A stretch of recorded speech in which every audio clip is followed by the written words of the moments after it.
Okay, folks, we are back. This is Street to Strategy. This is episode number 7. Folks, last episode, man, I am blown away. The amount of people that have contacted me over this podcast. I mean, Daniel's episode it's on a whole other level. But I got to take a moment to say something. I know you guys see the commercial, Sequoia Vein and Wound. This podcast would not be possible without those people. Specifically, the owner and operator, his name is Phil Myers. He's my neighbor. He moved in and I met him in a kind of an odd way. He was going through a divorce. He was feeling really down. I was out doing my yard. We started talking. We became friends. And, he asked me, hey, you got any cop stories? And I go, I got 1,000,001 of them. So I started telling him cop stories. We had a couple beers in his garage and he told me these are some of the best stories ever. And then he's the guy that gets this, that made this happen. Each episode's about $250 to produce. He pays for those. He doesn't ask for anything in return. But I really need to honor him and let people know what type of person he is. In the short time that I've known him, I've really come to love him as a friend. But I got to read you guys something about Daniel's episode last night before I was going to bed. And this represents probably one of about 150 messages that I got. But I got to read you guys this because it really spoke to my heart. It shocked me. And this is just in a nutshell. This is from a local chiropractor. His name is Mark Vaughn, sweetheart of a man, very high caliber person. But this is what he wrote. Hey, Jay, just finished episode 6 with your buddy Daniel. Wow. Powerful, raw, and real. Words can't express how moved I was by his story and redemption. I'm proud of him, and I don't even know him. But after watching, I feel like I kind of do know him. A fellow man, a good man, and I'm proud of you, Jay. You're natural. You're where you need to be. God is using you and Daniel to reach people. These kinds of messages are going to reach so many more than you can even imagine. It makes my heart feel good because Daniel, you, me, all have God in our lives. Though I, for one, have ignored him on and off for a long time. But he knows my heart and he's never given up on me. And I know he knows yours too. We've been blessed, and I'm blessed to have you, a friend like you, in my life. I certainly haven't been through the test of fire that you or Daniel or others have, but all men deal with these life issues, and we think we can solve them on our own. It's refreshing to see you and Daniel become emotional and not be ashamed of it. I do the same. I read and prayed a lot when I was dealing with my demons at my lowest point. I remember my favorite quote I still cite today. In order for things to change in my life, I have to change, not the things. God is good, buddy. Keep up the good work. Love you. And say hi to your wife. Man, that stuff, folks, hits me right where I live and breathe. And so let's get to it. All right. So, ladies and gentlemen, it's my honor to introduce someone whose life and career embody service, courage, and resilience. He was born in Duarte, California, and raised in the city of Azusa. He is the oldest of 3 children in a close-knit family that has always valued hard work, faith, and family. His parents, who are approaching 42 years of marriage, set a strong example of commitment, one that clearly influenced his own path of dedication and perseverance. At the age of 9, his family moved to Visalia, California, where he'd eventually graduate from Golden West High School in 2002 and go on to earn his associate's degree from the College of Sequoias. But his dream of becoming a police officer started long before that, at just 5 years old, when his mom would sit in front of the TV to watch Chips. From that moment on, he knew exactly what he wanted to do with his life. That dream became a reality in 2000 when, at only 15 years old, he joined the California Highway Patrol's brand new Explorer post in Visalia. Through hundreds of ride-alongs and years of training, he learned the values of discipline, leadership, and community service. In 2005, he officially began his law enforcement career with the Long Beach Police Department, graduating from one of the toughest academies in the state. A few years later, he returned home to the Central Valley, joining the Tulare Police Department, where he would spend the next 17 years servicing the community with integrity and distinction. Over the course of his career, he served in multiple specialized assignments, from DARE and GREAT to a physical training instructor, and eventually fulfilling his dream of becoming a motor officer. But his story isn't just about a career. It's about perseverance through hardship, healing and trauma, and the courage to rebuild. After 22 years of combined service, including his years as a CHP Explorer, he retired medically and continues to serve the people of Tulare County today as a code enforcement officer. Please join me in welcoming a man whose journey represents the very best of dedication, resilience, and heart. Alex Soriano, welcome to the episode, brother. Thank you, Jay, and thanks for having me today. You got it, Appreciate man. that. You were born in Duarte and grew up in Azusa before moving to Visalia. And kind of paint a picture of what your early childhood was like. Yeah, so I was born in Duarte, down in Southern California. I was raised in Azusa. Most of my family's still down there, down the San Gabriel Valley. Like I had mentioned, or like you mentioned there, my love for law enforcement kind of started, I guess, by accident. The joke in the family is that when I was just a little kid, my mom needed to get stuff done around the house. So she knew she only had about 30 minutes to get stuff done.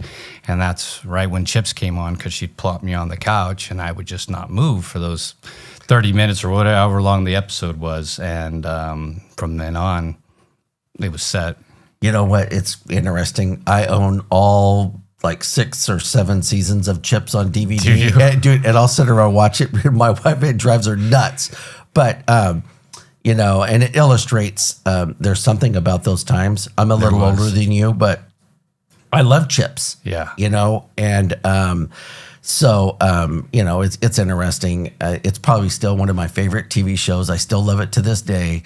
I also, you know, I mean, there's obviously, you know, newer things, but for those old school TV shows, loved it. 7 Mary 3 and 7 Mary 4. Yeah, dude. exactly. In fact, we just watched, for some reason, and I don't know how this happens, but I'll put it on, I'll fall asleep, and it always ends up on the episode where there was a tow truck driver that was assaulting people. Yeah. And my wife is like, every time you go to sleep, I see this tow truck driver assaulting people. Yeah. She goes, if you're going to put it on, stay awake, or I don't want to watch this, but it's funny. Yeah. What values did your parents instill in you that you think shaped you to become the person that you became? First of all, probably the foremost is faith, that and hard work. My dad has been, both my parents, hard workers since day one. They instilled that in myself, but also both of my sisters, who are now teachers. And those were the two biggest things. You know, if you start something, you finish it. Yeah. Many times I didn't want to. So, you know, dad made sure that I was getting back into my lane there for several things. But definitely those two were probably the biggest things that they instilled in myself, for sure. You've mentioned being the oldest of 3. Yes. How did that role influence your sense of responsibility growing up? Well, I definitely had to take over. You know, Dad went out of town quite a bit for business, so I was always the man of the house. And what type of work did he do? So my dad, it's interesting. The reason we moved to Visalia was from Southern California is because he had a job transfer. So he worked for Monrovia Nursery down south.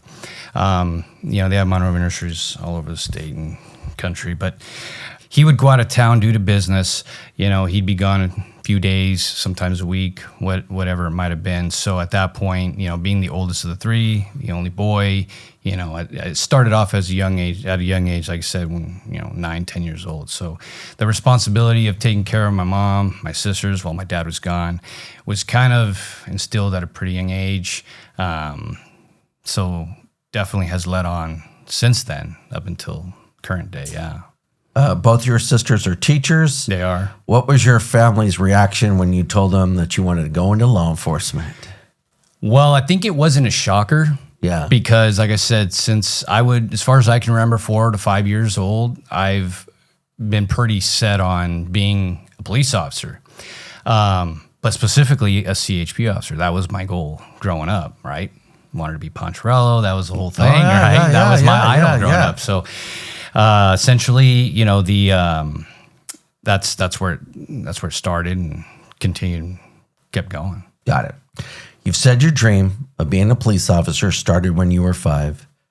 Tell us about those early memories watching Chips and how that show impacted you. Man, the motorcycles, the shiny lights, they're chasing bad guys. They're going down the highway, high rates of speed, they're assisting motorists. They're all the cool gear. I mean, it just at 5 years old. And as I was growing, they get to help people and they get to be out there. It just, everything about the job, obviously that I'm watching on TV, seemed intriguing at the time. Oh yeah. Well, and I would tell you this, years later, it's funny for the folks at home.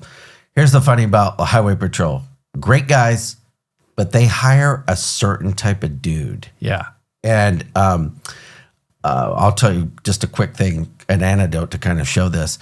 I'm on 198. There's a wreck, and I just happen to be the first one there. Yeah. I get the tow trucks coming, but that's highway patrol, so they got to come. And so this guy rolls up, and I was like, "Hey, brother, I got your, I'm Jay, and I got your tow trucks coming, and the vehicles are off, and I'll do your traffic control." Yeah. And I shake his hand, and he's like, "State Traffic Officer Smith," right? And I'm just like, "Hey, man, we're not launching the space shuttle here. We don't got to get that technical." But they normally hire very serious cats, other than Felix, and we'll get to that here in a minute. Yeah. Take us back to your sophomore year of high school when you discovered the CHP Explorer program. What drew you to that? Right. Well, real quick, growing up too, I was very big into sports. All 3 of us were. My parents instilled that, in all of us. What was your sport? Baseball was my main thing. Okay. By the way, go Dodgers. Okay. Yeah. Yeah. There's a lot of non-Dodger fans out there, but hey, go Dodgers, right? And soccer. I also did football, basketball, but in high school I did some track as well. But growing up was mainly soccer and baseball. And then, what was the question again? Basically, it was like when you discovered the Explorer program, what drew you to it? So, being that, like I said, I was raised in also doing sports. That was also my second. I had a huge dream. That maybe one day I could, play some baseball, even college ball or something. I was pretty good at it, but deep down in my heart, there was just something still there that I wanted in law enforcement. Yeah.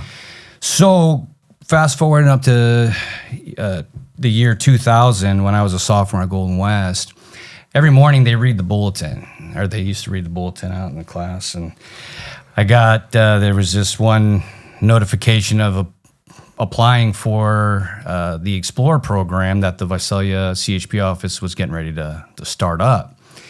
And really didn't know too much about it at the time. I looked into it a little bit more. I thought, this is perfect. This is my foot in the door. Yeah. It's CHP, which is what I've always, dreamt of. And I'm going to do this. So, of course, spoke to my, family. They were very supportive of it. Applied. And in February, so early on that year, February of 2000, I get a call advising that I'd gotten picked. Awesome. So they had created this brand new Explorer post, and I was part of that new group. So I was totally excited about that, and that's how my Explorer career began. Guys like Scotty Harris, Ed Flynn, Brian Avery, Don Tripp, Felix Lara, just a bunch of guys. A couple of the older guys, that have retired from there, but one of them was Dave Salazar. Dave Salazar. Yeah. We'll get into it a little bit with him. As far as him, call him Pops. He is like my second father and has been since I was 15 years old.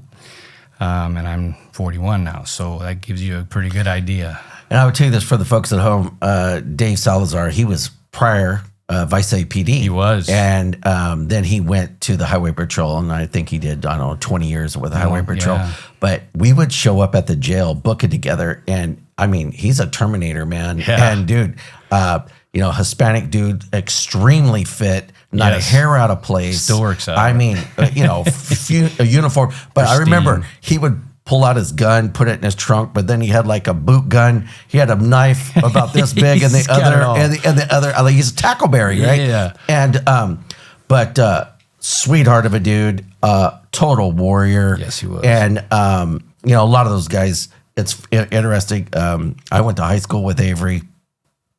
And I've been in a lot of crazy stuff with Laura, and we'll get to that. Yeah.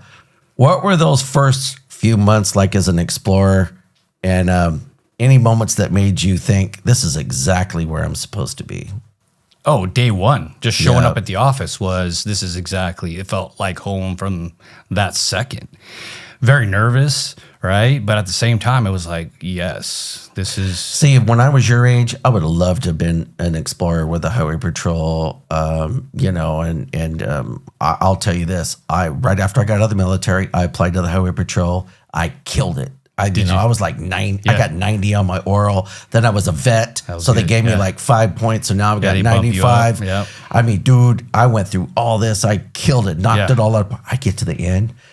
And dude, they gave me the affirmative action stuff, dude. And it was a dagger to the Yeah. heart, dude. Yeah. I mean, and it took 2 years to go through that process back It's a then. long process, yeah. And, for years, man, I would see a Highway Patrol vehicle, dude, and it would just hit me right in the heart, bro. Cause I understand. I knew that, but you know what? I think the good Lord had his hand on me, That's and he right. put me where I was supposed to be. That is right.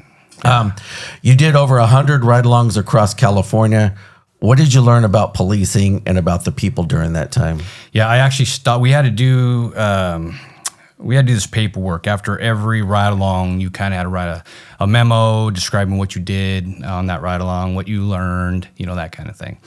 And you logged it and you submitted that, and you had to earn hours to be able to, working in the front office, filing citations, whatever kind of paperwork, whatever they needed you to do. And if you had a sufficient amount of hours, you earned yourself a ride along. So I was always busting as much as I can to get that ride along, right? So I actually stopped counting after I hit the 100 mark.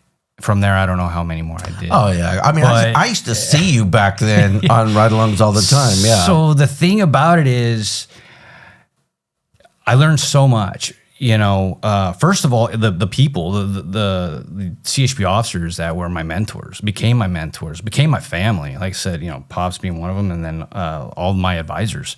Very, very tight-knit, very close. They taught me about how to be a better person. Oh, yeah. First, they kind of broke you down a little bit. Not crazy, not like the military, the academy, but they broke you down a little bit. They made you understand that what we're doing here is to train you for the academy, and then from there, give you the tools so you can succeed there and move out onto the street. So during those ride-alongs, Jay, everything as simple as how to stop a car and how to position your vehicle behind that car. Yeah. How to watch, traffic behind you when you exit your vehicle, do the passenger side approach, not the driver's side approach. Things that you learn in the academy here and there, and then really learn it out in the street. I was learning it starting at 15, and that's something that I would never take back. I was going to say, that's love invaluable, brother. I mean, you know what? All of us, I think every single one of us could have benefited from something like that, Yeah. You rose to the rank of captain as an explorer, which is impressive. What leadership lessons did you take out of that experience? Man, honestly, first of all, hard work, because there were people that were older than me. I was 15. There was people in there that started at 19, 20 years old. And then everybody else kind of followed around my age. I treated everybody the same. Treated everybody with respect. They did the same with me. We just had a ball. But honestly, it was putting in that hard work, man. It was, you're in high school, and don't get me wrong, I had my fun in high school. I was playing sports too, lots of friends. It was a great time. But, I had to dedicate myself because it was a choice. It was a choice to do that. And this is what I wanted. So it took sacrifice, once, twice a month, I'd be doing a ride along on a Friday, Saturday night when my buddies are, out having fun, doing whatever they're doing. I'd have to decline and be like, hey, I got something going. So I'd be out there. It was the dedication. So, and again, like I said, you start something, you finish it. And this was one of those things, man, that I really wanted it. Oh yeah. And I would tell you this, folks.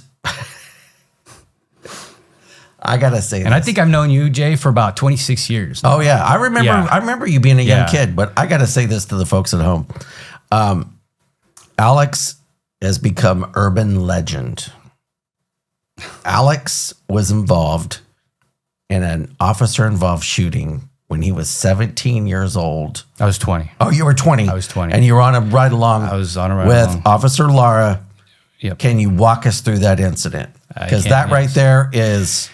That's badass shit. Yeah, dude. so you got to remember. So I started at 15 at the Explorer post. We obviously had different trainings that we had to complete.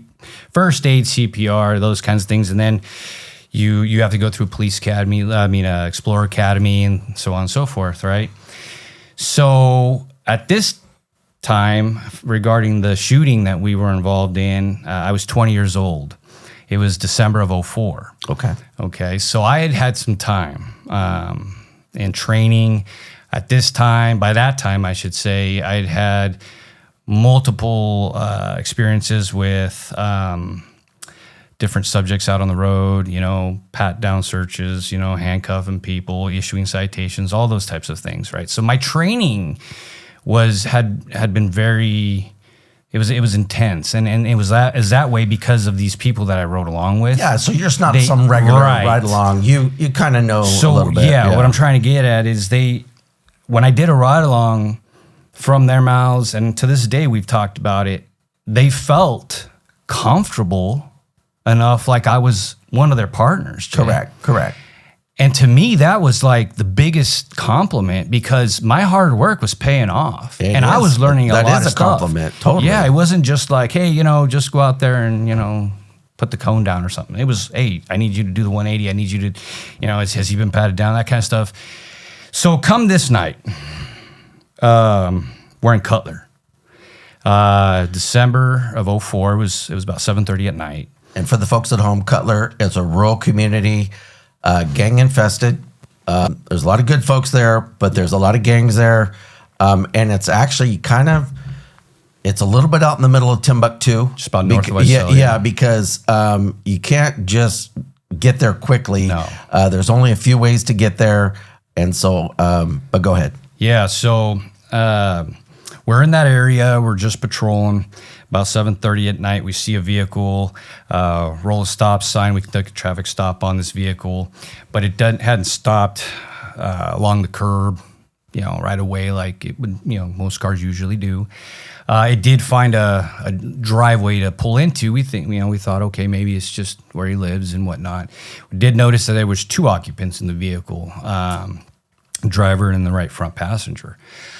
We make the stop. We both exit the vehicle. Mind you, at this point, again, Felix had a lot of trust in me and I knew how he worked. And so he approached first. I'm slightly behind on the passenger side. He approached driver, makes contact with the driver. I started making conversation with the right front passenger.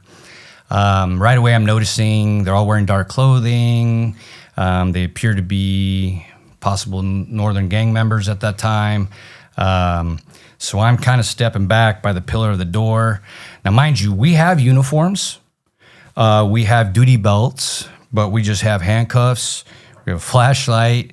and a couple of different things. We don't have You a have taser. body armor? We had a vest. Okay. We did have a bulletproof vest, but we don't have a taser. We don't have a baton, handgun, anything like that. But I'm standing there, and I'm making small talk with him.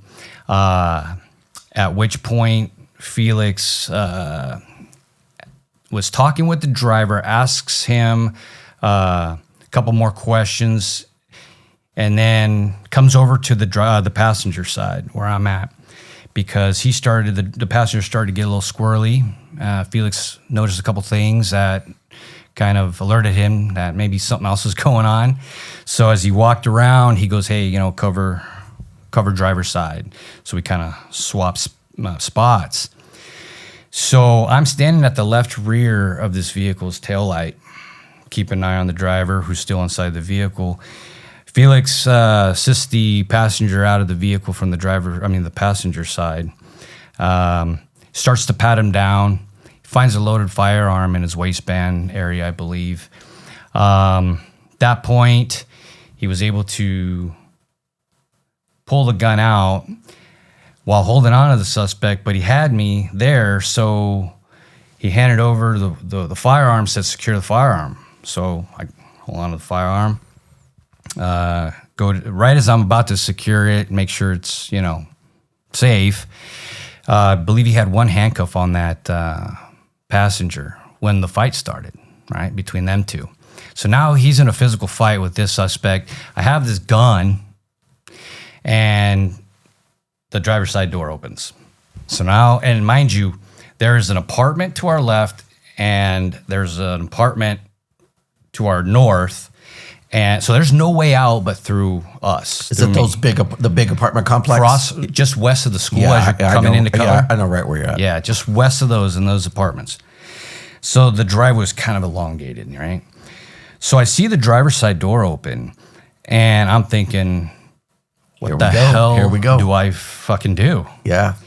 Well, I order him back in the car, right? So whatever training I'd had at that point, it just it came to. So I'm like, well, this is the only weapon I have. So get back in the car. He's not complying. At that point, he's looking around, and he realizes he's got to go through me, because car, apartment, me. Yeah. So we're only about 3 or so feet, maybe 4 feet. I mean, we're pretty close. And he just takes about 1 to 2 huge lunges, and I kind of step back a little bit, but it was very quick. So he latches on to my arm, my left arm. I have the gun in my right. So he was able. We kind of wrestled around for a little bit, but eventually we both ended up having our hands on the gun. In my left hand, though, I had my flashlight. So he's got a grip of that. So I can't release this flashlight, and I'm trying my best to free this hand, but I can't.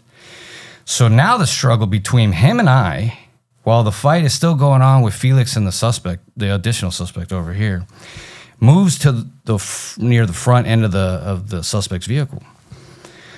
So we're both hunched over, trying what I call...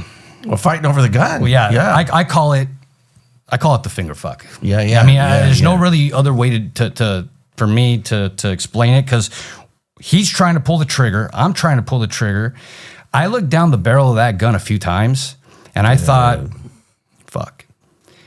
And I was able to maneuver it his direction a few times and still trying to shoot it. So he's trying to shoot me. I'm trying to shoot him. I got this flashlight in hand, and mind you, I'm 20 years old, really good shape. But you're not a sworn officer. But I'm not a sworn officer either. But at this point, it was just an automatic thing. Like I said, my training, and I knew, because we'd had this talk many times on multiple ride-alongs, if this happens or that happens, it's okay to do this for the safety of you and others. So the fight's going on. I was going to say, he was also 20 years old. So we're the same age. I didn't know this at the time, right? Yeah. He's 20 years old, about the same height, same size build. So it was pretty fair across the board. Yeah. Right? Luckily. So we're doing that. I don't know. It seemed like forever, but I don't know how long it actually was. But it was quite some time. And at one point, I felt that gun slipping from my hands. And I realized he's going to get this gun. And it's going to take just a hair of a second to pull that trigger, and I'm done. And at that point, I decided, I need Felix. This isn't going well. So I yelled out to Felix, I said, hey, he's going to get the gun. Felix is going to get this gun. And I'm still fighting. I'm trying my best, man. And he's still trying his best to get away from me. And out of the corner of my right eye, man, I see Felix, just this little blur just come by me, behind me. And I just see the SN of this gun just come about this far away. No bull, man, about just a few inches from my face. And he knew what was going on. He saw the struggle. And four shots, direct contact to the back of that suspect's back. When those 4 rounds went off, everything just rang. It was just, and the tunnel vision was just like severe. Like my focus was just that gun. It's all I saw. But I could still feel his movement until it slowly wasn't there. Yeah. I held on to that gun tighter and just let go, and he fell. He fell. I would tell you this for the folks at home. There's not many men that I fear. I feared Felix. You know what I mean? Yeah. He is a warrior. He's got hands of stone. I've seen him knock out multiple people. He is a warrior. Yes. And, once you get to know him, he's a great dude, but I never doubted him, and I will tell you something. But that story, because you were an explorer, yes, dude, that became urban legend, bro. And, man, everybody in law enforcement, we know those stories. Mm-hmm.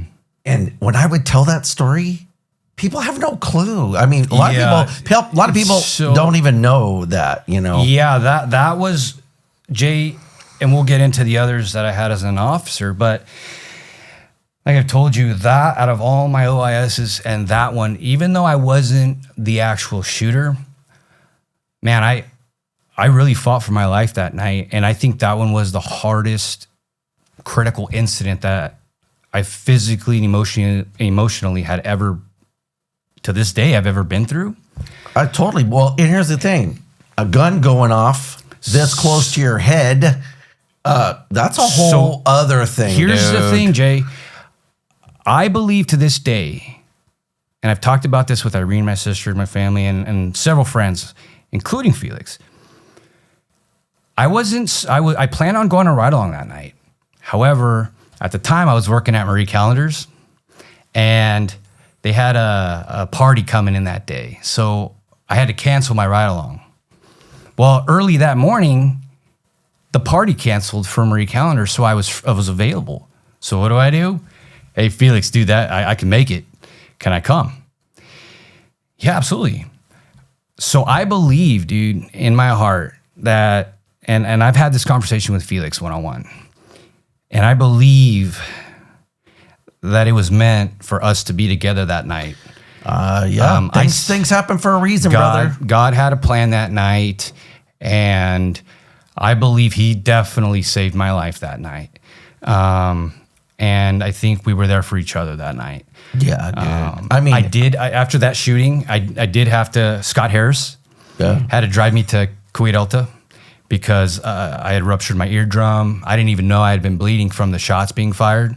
And to this day, I have slight loss of hearing from that shooting. Yeah. Man, this story spread like wildfire because, there's not a lot of, I've had explorers ride with me. I've had ride-alongs ride with me.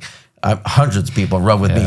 But you're right. It's a testament to you that he had the trust in you to have you hold the gun. But dude, that story is urban legend in law enforcement. You applied to the CHP, but ended up with Long Beach. And I remember us talking. I was like, dude, the Highway Patrol, they owe you, man. And, how did that happen, dude? How did, Well, I love the Highway Patrol and I forever will. But at that time, Jay, you had to be 20 and a half to apply and older. I think it was like 20 and a half to 35, something like that. So I was only 20, so I was a little too young to apply. However, I had a buddy that I had met through an Explorer Academy down south. And he was about a year older than me or so, and he had already applied for the High Patrol, but he had applied for Long Beach PD as well. My buddy Jeremy, he's actually a chippy now down south, but he said, dude, let's try Long Beach. I mean, you're from SoCal. You have family down here in Azusa, dude. You know, 30 minutes, you're there. And I was like, yeah, let's try it just for the experience. Jay, there was well over 2,000 some applicants. I believe it. Okay. And here I am, 20 years old, driving down to Long Beach, and I'm meeting up with my buddies that we're going to take this test. And we walk into the convention center, and we're just like, what is going on? So, yeah, so I applied, and I ended up making it through the process. I really did not expect that many people, me being so young at the time. But, yeah, passed that test and just kept going. Awesome, dude. Awesome. Until, you know, the background, the background investigators from Long Beach, you know, they had a lot of questions, you know, because that shooting had just happened, you know, just a few months prior. So they were asking me, you know, are you ready? And I said, if I wasn't ready, I would have been done that night after my incident. I said, no, this is still what I want to do. And then June 2nd of 2005 was day one of the academy down in Long Beach. We had our own academy down there. So, what was your experience like in the academy? Being away from home, facing challenges. At first, it was very hard, just because, you know, you're out on your own. I was living with a buddy at the time. I was living just a few blocks down the street from Cal State Long Beach, right on PCH. So I was going to tell you this, and I've heard that academy is no joke. It was very high stress. Them and like LA County. Yes. They always have like very high stress. And for the folks at home, when we say this, all academies are paramilitary, and you get a lot of screaming and yelling.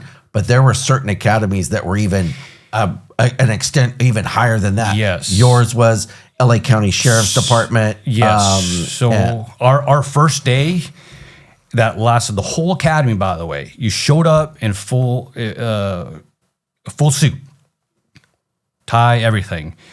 You had your kit bag that you carried in your non-gun hand, and you marched in every single day of that academy. And once you were in, you dressed out for uniform of the day, you did your colors, you did all what you had to do for that day of the academy. After you were done, you ran to your locker room, you changed back into your suit, grabbed your kit bag, and you ran off the academy. You never walked on that academy ground unless you were told to walk. Yeah. So you ran out of there at the end of the day. Until you hit that parking lot, now you can relax. So it was very, very intense. Can you share a memory that stands out from those early days at Long Beach, something that really shaped you as a young officer?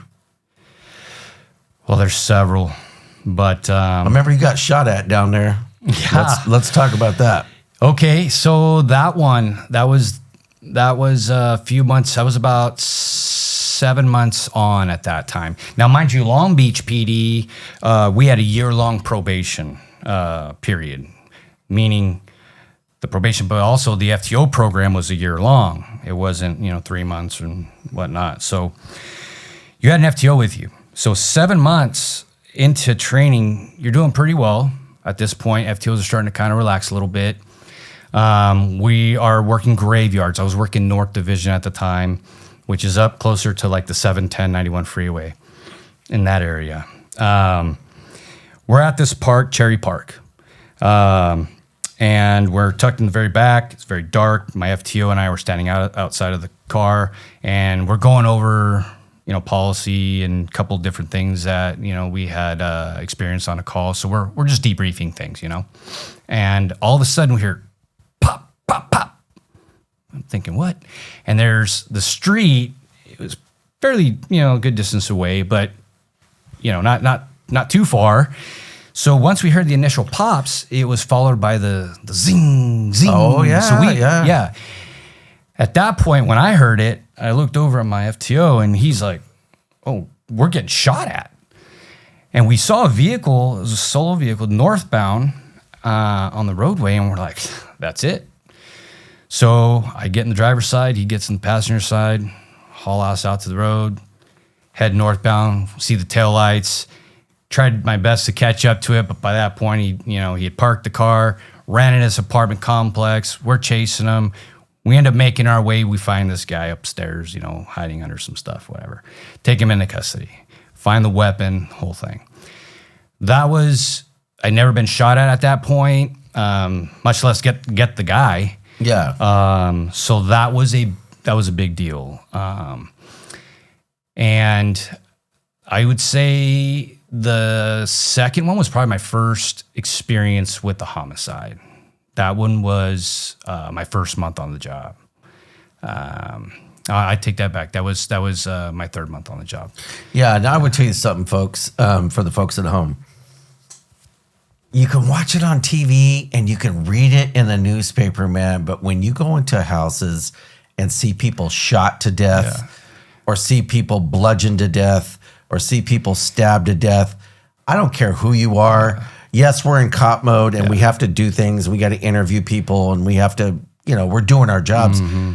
But if you really think about it, bro, it's traumatic. It's traumatic. And dude. this homicide was very unique in the way that I really never had one like that ever again in my career. He was a juvenile, about 16 or 17, and I had to crawl. We couldn't get in. So who are they going to send in the house? Yeah, the skinny brand guy. new rookie. Right? Yeah. Let's send the boot in. So we were able to crack a window, and I was able to get into the apartment. And I remember I had unlocked the door, but MTV was on. I'm scanning the MTV. The door's to my right, but I look over, and the little kitchen area or the nook area that was there, and there's this, what ended up being the body, just wrapped in nothing but black trash bags. Wow. Taped. So I got this is my literally first experience of a dead, murdered person in this trash bag here.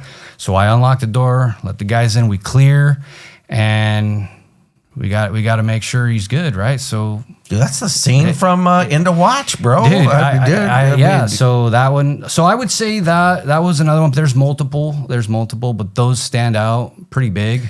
Yeah, and man, I'm gonna say this, especially for the folks at home. You have had a career of trauma, dude. I'm just gonna say it. You are a gunslinger. You are a warrior, but I don't know of anybody else that gotten more shootings than you. And, we're going to explore that in a minute, but, man, I feel bad for you in this regard.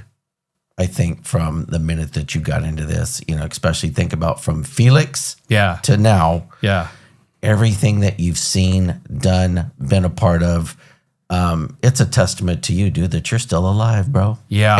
And I'm saying that out of love for you, man. Right. And I get emotional when I talk about this stuff because, again, dude, man, I love you like a brother, dude, but I know, man, I've had people like, man, dude, Soriano's crazy. And I'm like, I've told some people, don't judge, man, because you don't know what this cat's been through. Right. And so I'm telling you this because I got mad props for you, dude. I appreciate that, Jay.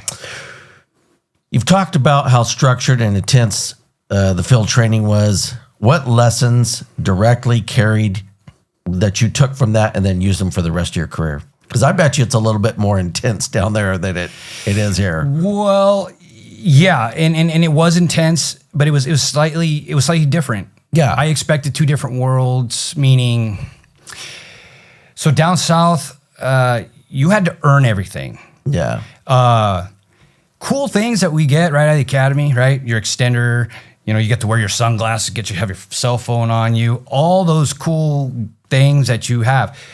We weren't able to do that. You had to sit in the front row for the whole year.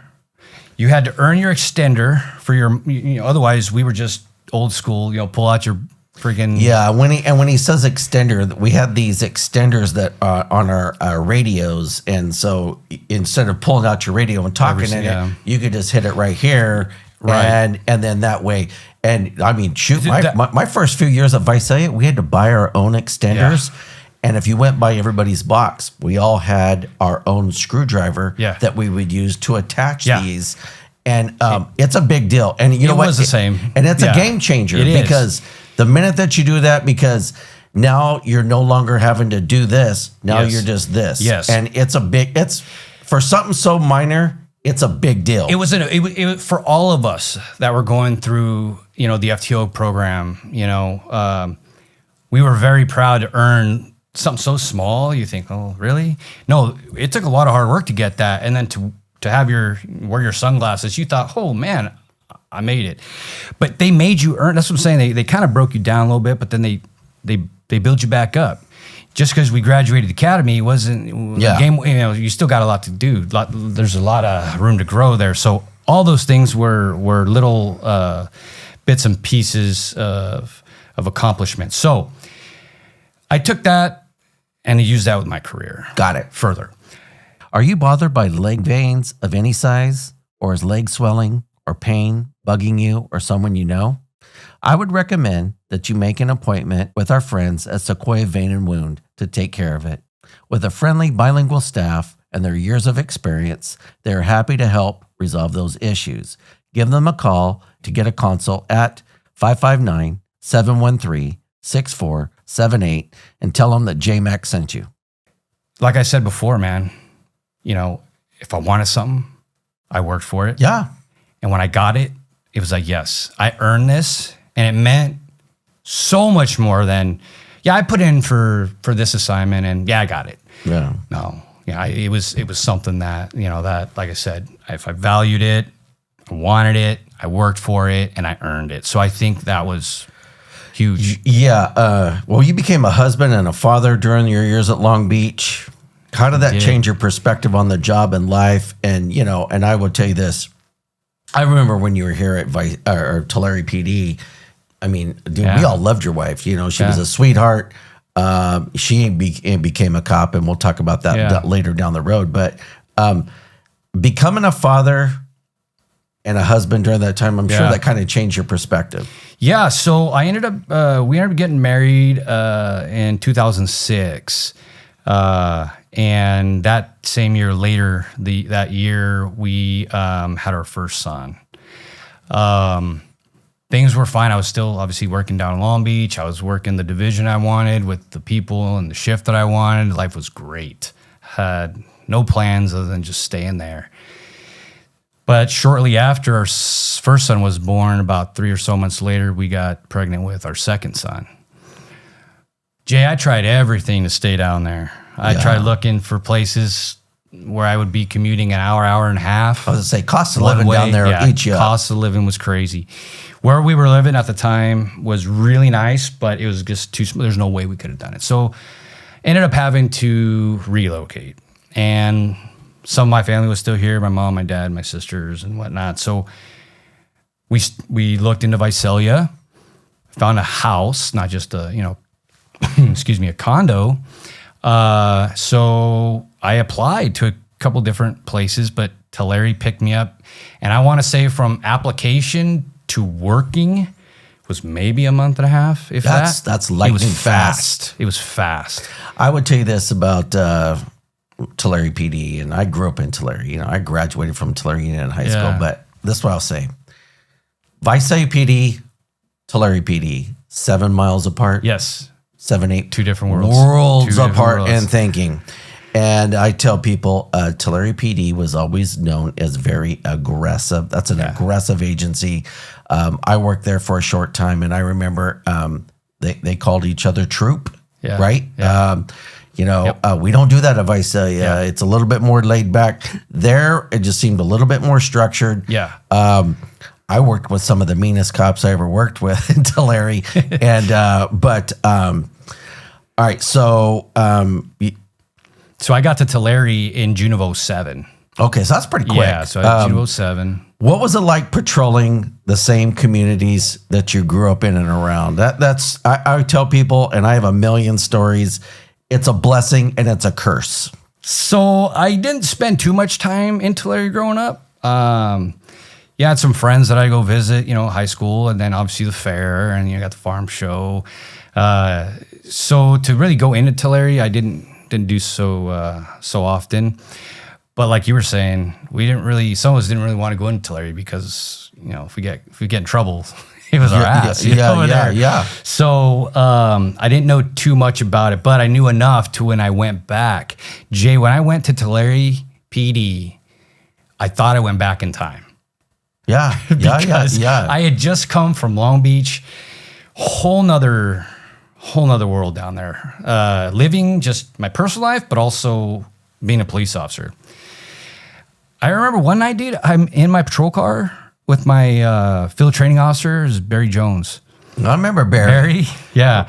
Hey, Barry, nice guy. Good, man. But very serious. Very serious. Yeah, yes. I mean, I don't think I ever saw him eat a meal while he was my FTO. It was what do you want to eat? Yeah. I would say this, and I don't even want to use the word wound tight. Just, I remember very serious, didn't like to really joke around much. And he actually ended up making captain there, right? He was very serious, but he was one of my best FTOs, and I have a lot of respect for Barry Jones. To this day, I had the Terminator, old Brookshire. Oh, Larry Brookshire, yeah. But no, real quick, going back in time. Funny, I'm in my patrol car with him, with Barry, and I turn on my lights, and I think we're on a traffic stop. We're about to make a traffic stop. That's what it was. Turn on my lights, man. I'm like, what is that noise? And I just hear, oh, it would grind. Yeah, it was this grinding noise. What is that? And I look over at him, and he looks at me like I was crazy. I said, what's that noise? He goes, what noise? I said, that noise. He goes, those are the lights. I said, oh, because we had the big, light bars, and we didn't have a KDT. We didn't have any computer. So I had to, we had to use maps. Wow. So, you know what I mean? So I was used to that. So when I got to Tulare, it was a little different. So I had to adapt to it. But man, I'll tell you. Did you have those CNG cars? Yes, we did have a couple. I wasn't assigned to one, thankfully. But for the folks at home, Tulare PD, somebody made the dumb decision to go to gas, like natural gas cars. Yeah.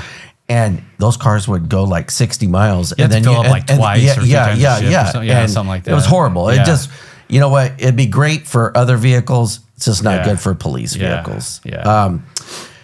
So you've gone through extensive specialized training from PT instructor to DARE and GREAT. What motivated you to keep learning and expanding your skills? And real fast, what is GREAT? Okay, so gang resistance education and training. They coupled that with DARE. Got it. Okay. DARE K through 6th, and then for the older grades was the gang resistance education. Got it. So yeah, I did that. I started teaching also at the academy in 2008, 2009, doing physical training, PT, with Felix Lara, Gracie Paris, and Chris Bees, and just a bunch of other guys, So I started teaching there. Eventually, I ended up also helping out with accident investigation, traffic stops, you name it. I was also an RTO, recruit training officer there, up until about 2 years ago. So I spent some time, doing that as well. Nice. What did you enjoy most about teaching and mentoring kids through DARE and GREAT? To this day, I've run into students that I had in the past. They're 5th grade, 6th grade, and now they're coming up to me. Had some go, "Are you Dr. Soriano?" And it's like, I don't recognize this person at all. And I'm retired, but this is, I'm Soriano. And they've told me, "Oh man, you are my DARE officer, and you were so great. You helped me with this, you helped me with that," and that makes me feel really good. Actually, believe it or not, there was one shooting that I was able to figure out some information from this one former student who was tied up with the gang life, but ended up giving me some pretty good information. So it was that trust that I had, that rapport that I had that I didn't even know was that strong with that student at the time, that I was his dare officer. So, down the line. So it's just being there for them and at least giving them that sense of hope. Because I know some of those kids didn't have families to go home to. They didn't have anybody to look up to. They didn't have any of that positive, influence or environment, period. I mean, just in general. So for me, like for these students that have come up to me, I was that for them. So awesome. that makes me feel good. Absolutely. Folks, like we always talk about, I'm a master storyteller. Yeah. So let me tell you a story. Go for it. So this is 2009. I'm working patrol, and my boss calls me up, and he goes, listen, I'm going to take you, and we're going to send you to Redwood High School. They were having like 20-on-20 gang fights. And there was this big thing between the Oriental troops and the North Daniels, and it really turned into like this racial tension between the Asians and the Hispanics. And but I mean, they were having just a lot going on. Yeah. And there was a female officer there at the time. She wanted to go to narcs, so they let her go to narcs. My boss he calls me in and he goes, look, you're going to go over there. You're going to clean this place up by any means necessary. Do what you got to do what you do best. Yeah. Just don't get us sued behind this shit. Right. Yeah. And I was like, Roger that. So I show up. Well, in 2 years at Redwood, I hooked and booked 200 kids out to juvenile hall. That's fighting, wild. drugs, weapons, Right. theft, you name it. But so I'm a brand new officer there, and a female fight breaks out in the quad. Right. Female fights are worse than male fights because, number one, they've ripped each other's tops off. And I remember walking up, and there was like clumps of hair this big where they had ripped each other's hair out. And I'm fully dressed in police uniform, and there's 200 kids with cell phones filming this, and it's the real deal. And I'm like, police officer, quit fighting. They will not stop. Right. But as I'm trying to pull them apart, they won't let go of each other's hair. Right. So if I pull one, the other one's coming. Yeah. And now they're trying to uppercut each other. And, it's the real deal. So finally, I step in, and I'm really trying to get them apart. Well, one of the girls tries to elbow me between my legs. She hits me in my thigh. So I take my knee, and I crack her in the side of the head. Down she goes. Yeah. And I pass her off to an assistant principal. And then the other girl takes off running. Yeah. But the other girl, I always know, I'm pretty sure she was the aggressor. Right. And I'm like, oh, no, you're going to jail. Yeah. So there was two counselors. They were in a golf cart, and they kind of block her off. Yeah. That gives me enough time to close the distance. Right. I grab her. I get my hooks out. I'm just getting ready to put the handcuffs on. Her brother jumps on my back. Yeah. I get him. Me and him start fighting. But I'm getting him I got him in a twist wrist lock, but I don't have either one of my hooks because they've just been thrown on the ground during this. And I'm getting to the office where I look over, and I see my principal. He's been pushed up against the wall by that other girl's brother. Wow. And I'm already, that right there, it already pissed me off. And then, but I'm getting the other kid to the office, and here comes the gang, and it's a North Daniel gang. And now it becomes the scene from Tombstone, and they surround me. It's like, Yep. and they go, let him go. And I go, I ain't going to do it. And they go, let him go, or we're going to jump you. Really? And so the guy that I had, he starts fighting. So I take out my taser, I shoot him in the back. Boom! Drop him. Yeah. And so now they're like, sir, turn off the taser, sir. He's in pain, sir. And I go, I'll turn it off, but I want everybody to get on the ground. Exactly. But while we're negotiating, homeboy on the ground's eating 50,000 volts. Yeah. So finally they're like, sir, turn it off, sir. So finally I go, I'll turn it off, but you guys got to get on the ground. Yeah. So finally the guy on the ground goes, get on the ground, right? So the principal runs up, hands me my hooks. I get him hooked up, Right. get him over to the car, put him in the car. Somebody had called their parents, and the parents pull up. They run through the office. They don't check in. They run through the office. They jump out the back door of the main administration building, and it kind of brings you to the quad. Right. And they immediately, start calling me everything but a white man, racist and all this. So I tell them, I said, you guys have 10 seconds to leave, but 9 of them are already gone. If you don't leave, you're going to go to jail. Right. And so the mom, dude, jumps off the stairs, walks right up to me, and she goes, "You ain't got the balls to put me in jail." So guess what? I took her to the ground, grabbed my other hooks, hooked her up, put her in the car. Right. I go into the main office. The female that had been in the first fight, she's in there. I walked right in the principal's office, grabbed her, hooked her up. Yeah. And so I booked brother, sister, mom. Wow. And but here's where it gets crazy. That night on the news, officer tases child. Yes. That's what it says. Now, child is 17 years, 10 months, weighs as much as me. And, this is when you just know that the media is trying to spin it. Sure. But now we go to the expulsion hearing. And so they show up with like this NAACP lawyer, right? And he's like, "I want it on record that this officer is out of control. He's racist." And I said, "Well, let's do this. Let's play the video, because video don't lie." Yeah, right. Exactly. And he's like, "I object.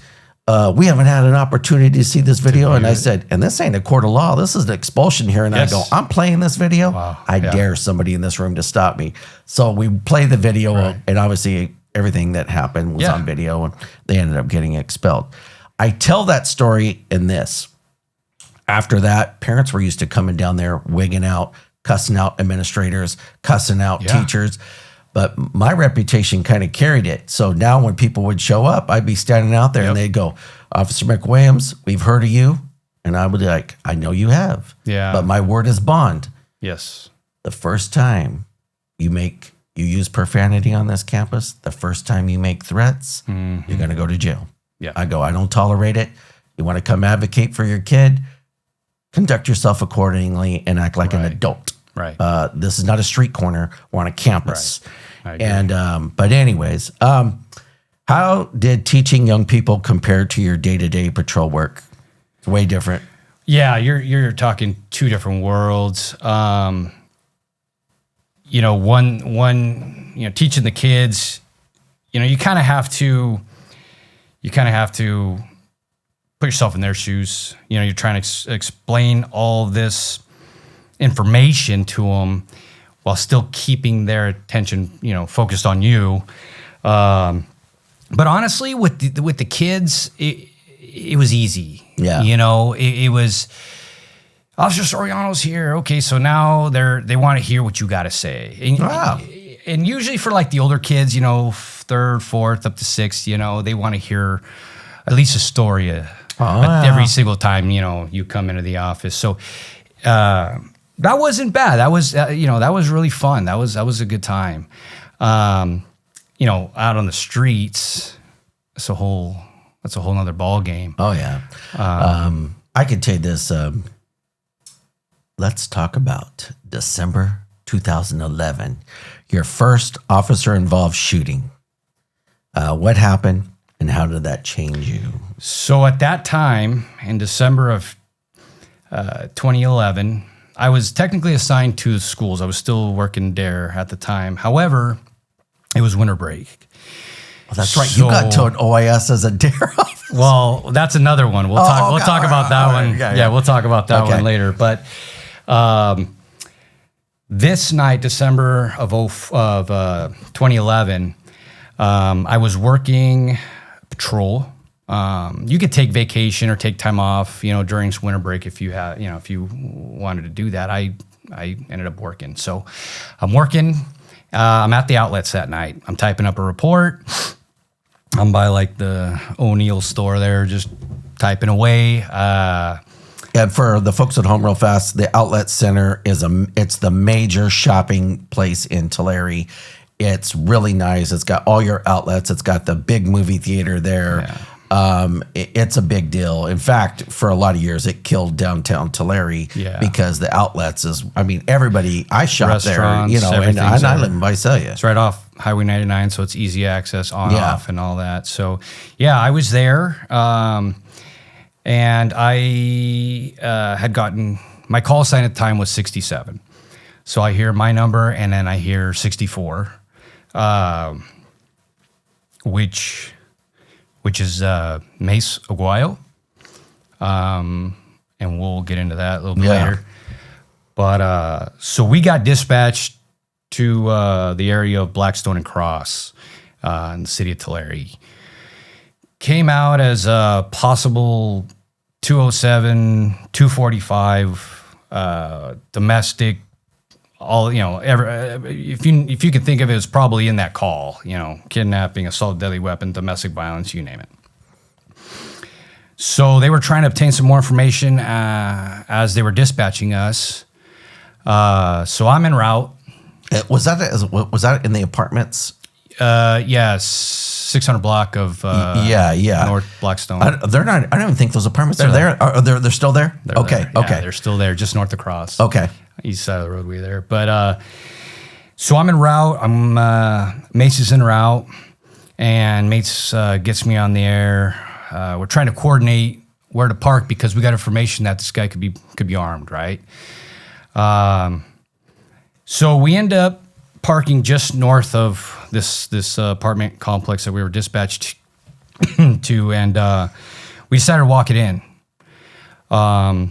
just for safety purposes, try to get some better eyes on it, because we also had the description of the vehicle that he was supposed to be in. So we didn't, want to tip him off. So we walked it in, like I said, and we ended up looking into the parking lot, and there it was. And we advised dispatched. Lieutenant at the time, Lieutenant House. Oh, Richard House. Yeah, he was world famous. Yeah, he was there, and he was our LT, and we're trying to let him know what we had. He advised, just kind of hold on. Let's just wait. Let's get negotiators, SWAT, all this stuff, So we're holding it from our end, and we're standing by. The problem was that not long after that, a few minutes, we see two subjects, male, walk out of the apartment that they were supposed to be in. Well, those are our guys, so we thought. Okay, well, they're walking towards that car.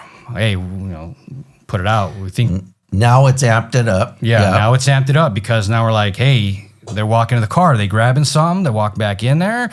Where's the female?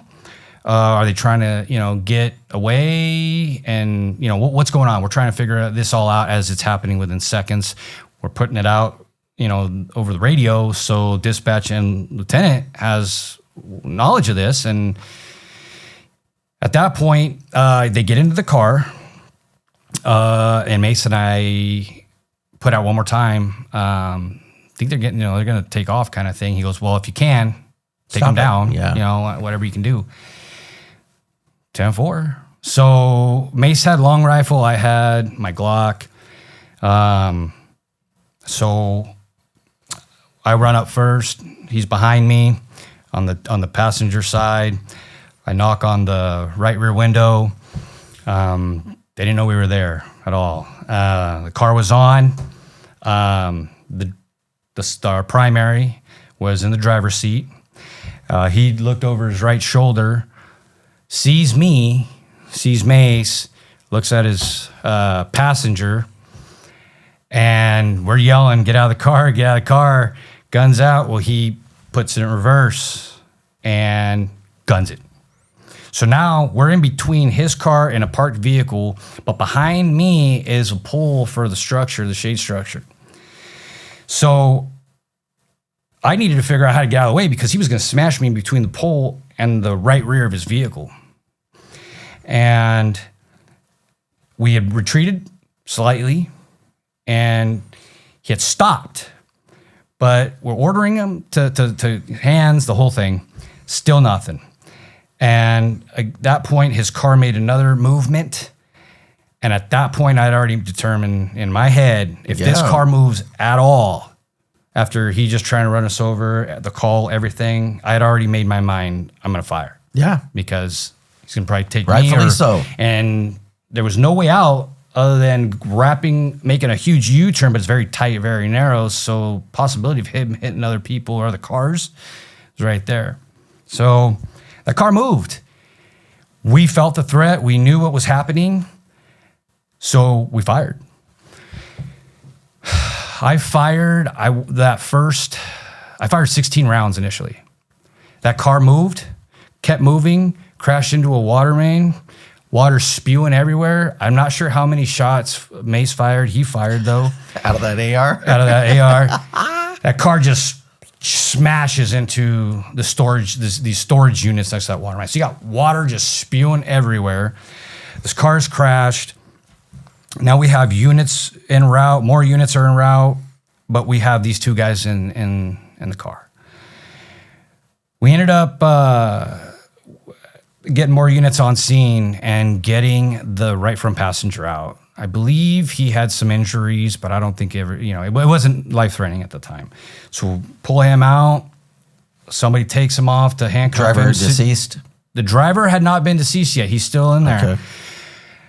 What happens next was crazy because there was a shot, I believe it was a sawed-off on the floorboard of that car, the passenger side.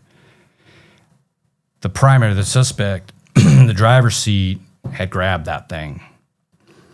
And Lieutenant House friggin' grabbed that thing and was like, "You're not getting this gun. Let it go. You're not getting this thing."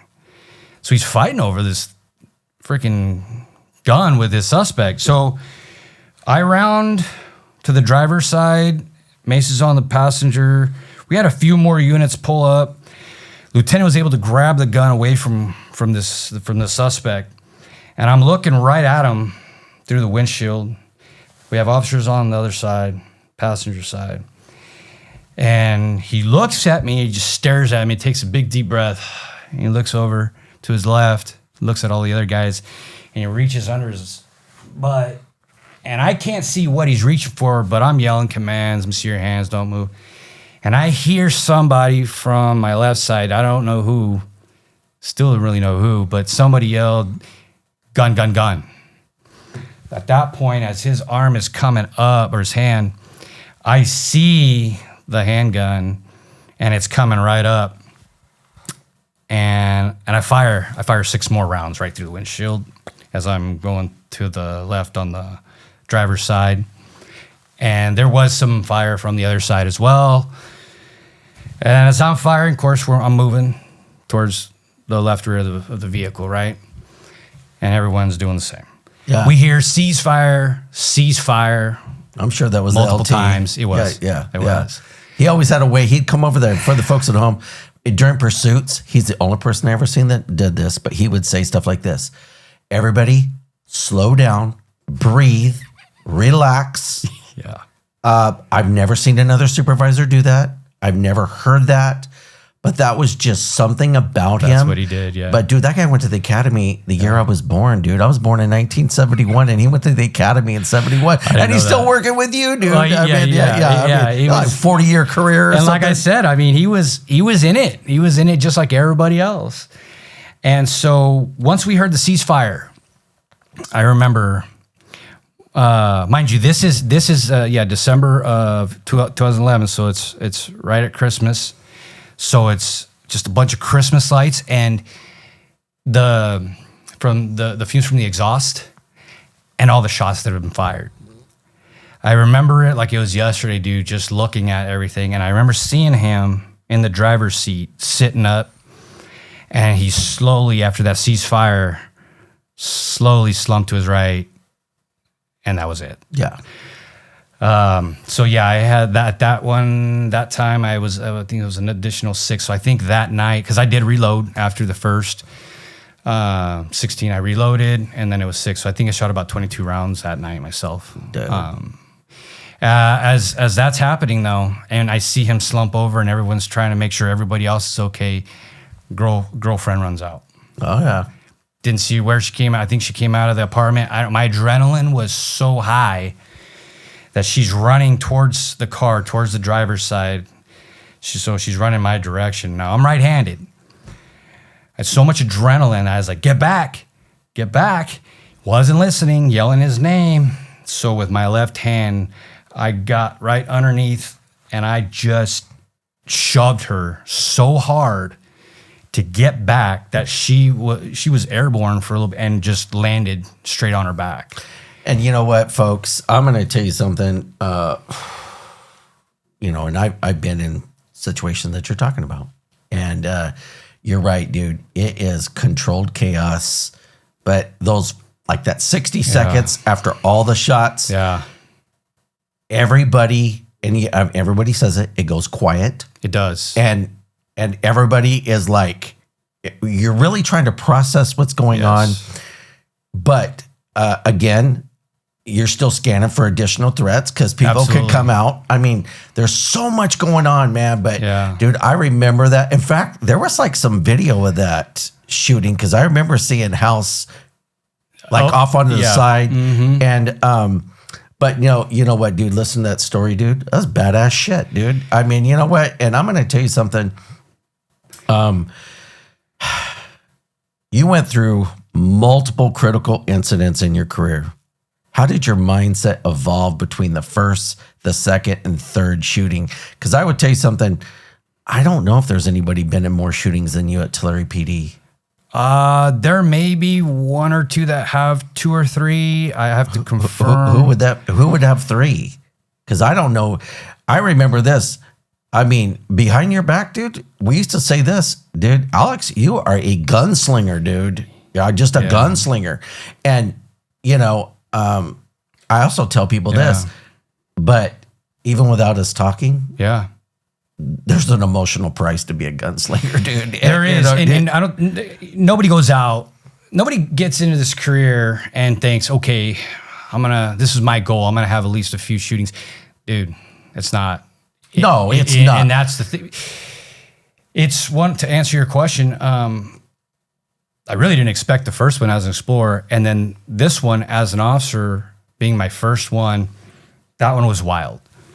2 completely different shootings, 2 completely different styles. Well, now, I was going to say, now you're the one pulling the trigger. Now I'm the one pulling plus you got Mace with the long gun. Yes. And, you know, and I will tell you this, man, you know, brother, and every time we talk about shootings on this show, I tell people we are not bragging. We are trying to show people this is really what happens. You can watch it on TV. You can read it in the newspaper. 9 times out of 10, the newspaper gets it wrong. But, dude, I mean, we were talking about that. That was big. That was big news in the law enforcement community. That first shooting. Yeah, that was a big deal, dude. Yeah, that one was big. I mean, with the amount of, like I said, firearms and the way their criminal record was, what they had done that night to his girlfriend, her family, it was going to be them or us that night for sure. Oh yeah. But and we'll kind of get to it.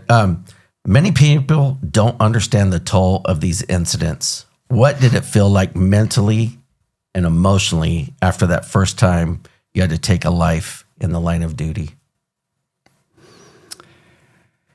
So I don't think it really hit me initially right away.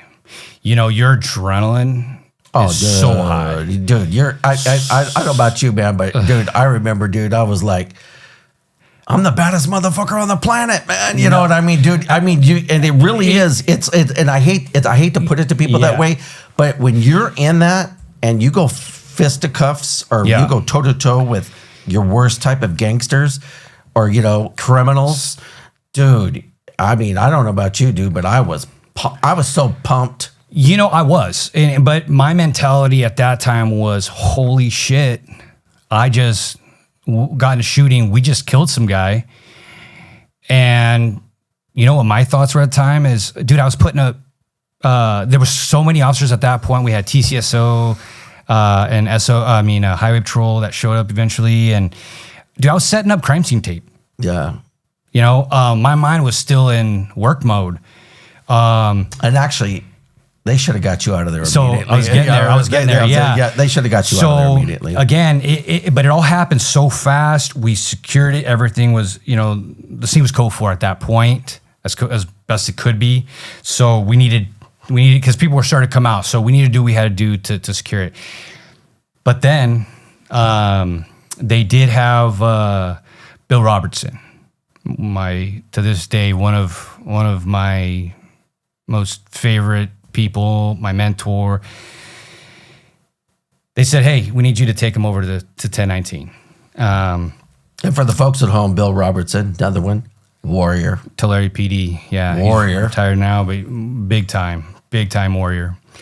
And I remember I got in the patrol car with him, and we're heading back to the PD, and he looks over at me and goes, "You all right, buddy? You all right, man?" And I'm thinking, I have no idea, man. Yeah. Like, I'm still processing this. But yeah, I'm good. So yeah, then we get to the PD and then we wait. Yeah. Yeah. DA's office do All that. Yeah. Yep, all that. You also experienced the tragedy of the 10-month-old baby's death in 2018. How did you process something that heavy while trying to stay professional? Because we've all been in similar things, dude, where you're just going, how the hell am I here? Why am I here? Yeah. But I remember us talking about this, dude. This was a big deal, 10-month-old babies. Yeah, December of 2018. I was working patrol at that time. I was working day shift. It was about 7:30, 8 o'clock in the morning. I was in the parking lot of the PD. I was typing some paper, and I get dispatched to this area on South K across from the fairgrounds regarding possible non-breathing infant. It's more of a medical aid is how it came across. Was it the little hotels, or was it the mobile home park? Mobile home park? The Village Inn. Oh, the Village Inn. Yeah. Okay. Yeah, those are further south. But yeah, so we went there, I got dispatched there, and Mace was also dispatched, and I remember thinking it was like, okay, it's a medical aid. Let's see what we can do. As I pulled out of the parking lot, it's not very far from the PD. It's right there. Jump. Yeah. So after I pulled out, it upgraded a little bit. We got 2 non-responsive children and whatnot. So I'm basically getting there after they are dispatching. So I'm first on scene. Somebody is pointing me into the direction of this one motel room.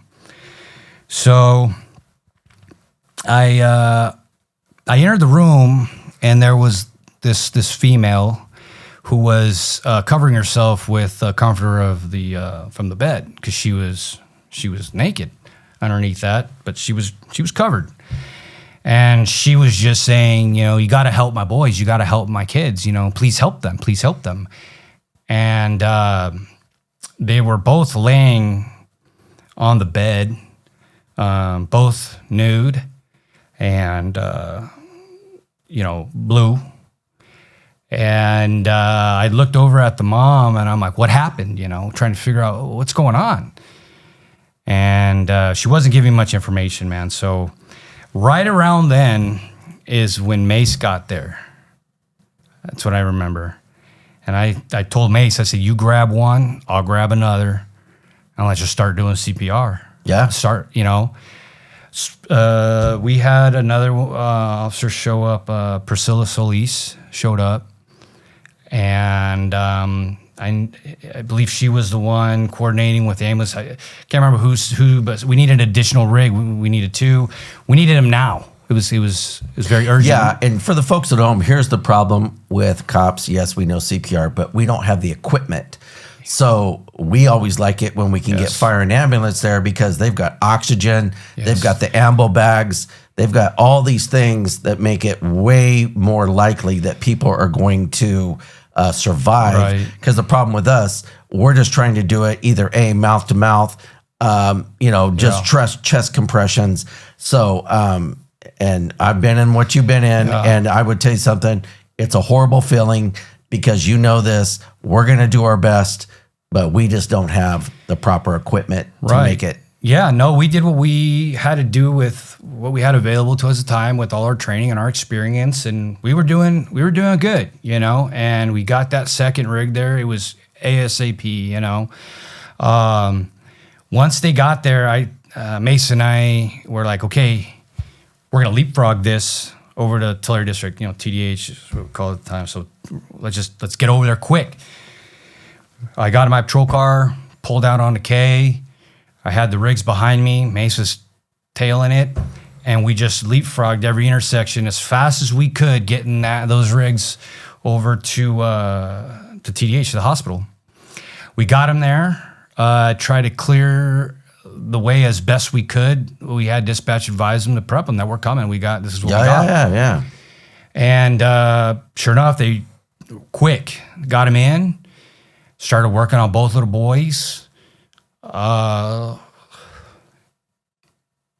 Mace and I, we stood by right outside both rooms. They were right next to each other. Yeah. The rooms,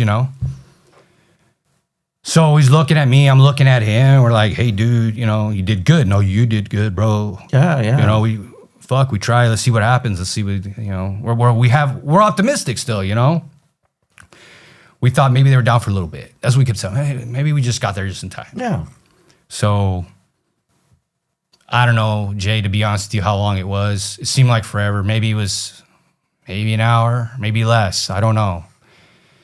But I know at one point our buddy, Detective Esparza, showed up, Jose, and we're talking with him, and that's when we got the word that they both didn't make it. Cause of death, what did they ever determine? What? So she had drowned him. Okay. She had drowned him in the bathtub of that motel. Horrible. Hours before we'd even gotten there, dude. Yeah. So they had no chance. We had yeah, no man, chances. but you know what, bro? We always come in limited info. Yeah. And you know what? And we're trying to do the best we can. That's exactly right. And, man, God bless you. I kind of want to switch gears real fast. And this is it's a tough situation for me to talk about. I lost my sister to suicide. So I'm very sensitive when it comes to suicide. But tell us about Mace passing away. Okay. Well, the information that I know. Well, let me back up. Mace has been through a lot of shit. Mace went through a lot of shit. And for the folks at home, if you guys would have, I wish we had a picture of him here because good-looking kid, $1 million smile, great cop. We would always end up at the jail booking together, and I always enjoyed talking with him. He was just kind of like a funny dude, and he just had a kind of a cool way about him, and he was always fun to talk to. Very. But I just remember, man, I always liked him. Yeah, he personally himself went through quite a bit, cripplets wise, and just overall career. He had a very good career, and he was a badass cop. Mason and I got into a lot of interesting things on the job, countless pursuits that we worked so well together. 148, people would resist. I can't tell you how many fights we got into that. We had each other's back. We got the guy in the custody safely. We weren't hurt. Yeah, at least not too bad. Mace went through a lot, and he one day while on duty decided to take his own life in his patrol car in the city of Tulare. When I got the word that day, by this time I'd already been medically retired. That's just a few years back, so not too long ago. I remember it wasn't long ago at all. I was at home. I think got a call from one of my buddies at BE and said, hey man, I just want to let you know this is what happened today. Now this was a big deal. I was on duty that day, and I remember there was a lot of talk like, was he kidnapped? Was he, that's right. Yeah, man, this was like, honestly, man, for about the first hour, because they couldn't find him. They couldn't find him. I'm going to say this, man. They were putting this out to everybody. Be on the lookout for his unit. Yes. Be on the lookout for him. And dude, talking about it right now, dude, I got goosebumps going down my back, bro, because this is big shit. I'm sorry, man. Oh, you're good. You're good. It is. This person that called me, Craig Yancey is the one that called me. And he called me because he knew the relationship I had with Mace. I remember, he was telling me that they he was MIA. They couldn't find him. They had maybe it was LA agencies looking at it. It was just everybody was looking for it. And also, I remember like they were pinging his phone. Yes, and and for the folks at home, when we ping a phone, that means we have to write a search warrant, and we got to go to the proprietor, and then they can give us a location of where the phone is at. Yeah. And so I remember there was a lot of talk about that, and then ultimately he ended up at the city yard in Tulare City Yard, and that's where they found him. Folks at home, this sent shockwaves through the law enforcement community. It really did. And I remember me and Gino talked about it the day it happened. Yeah. Because everybody liked him. And, it's sad because it really illustrates what this job take is from people. And, I wasn't as tight with him as you were, man, but dude, we all liked that kid. Yeah. And I just remember thinking at the time, man, but by the grace of God, bro, that could be me, that could be you, that could be a lot of people. The tough part about suicide, and I'll tell you this in my own personal thing, whatever magic my mom had, it took it. My mom was never the same. Yeah. I kind of went into cop mode, and that's what we do. But dude, Jesus, man, I felt so bad for your guys' agency at the time, because I know that truly rocked that agency and hit people right where they live and breathe. Yeah, and it still does to this day. Yeah. Looking back, what did those experiences teach you about the resilience and the vulnerability of being in law enforcement? You're always vulnerable. You are, Really are. I always just say this: we always have to unzip our fly, right? We have to give people the benefit of the doubt. Getting back to you, here's the problem: we don't ever want to show vulnerability. No, we never. Hey, how you doing? I'm fine. Yeah. Hey, we're not fine, and and we're dealing with trauma in our own ways. I have to say this: working patrol or getting all these critical guns, that's one thing. You know what the real battle? Being home alone. Your mind is going all the time. And, man, you've been very open about your battle with alcohol. Yes. And attending rehab in 2013. Yes. What led to that point? I would have start with never dealing with the shooting that I had with Felix. Yeah. So there is. Yeah. As an explorer. Did you even get to talk to a psychologist? So I did. Okay. Then I believe it was that night. Vaguely remember it, but I did. And I think that was it. There was nothing, there was no follow-up. As a matter of fact, when that happened, I was in the academy that a few months later in June. Yeah. I didn't have time to really process it. So it started there. And I didn't have time to really think about it because I was preparing for the academy. Then I was in the academy. I'm trying to learn everything, in the academy. Then you graduate, then you hit the streets. And for a year, I'm on probation, FTO. So, and then in that year, then I got shot at. And then, the death and thing, and then the suicides, like we were talking about, and the homicides. Dude, homicides were just, every weekend you're getting a shooting or stabbing, and it's just, especially in North Long Beach, you're just like, yeah. So all those things are happening. And then we fast forward to 2011. Now, mind you, in this time, I'm married and I have kids.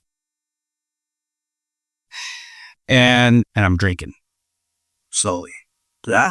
But more and heavier as the days continue and the incidences continue to occur. So we get up to 2011. I get into this shooting that I had, spoke about, and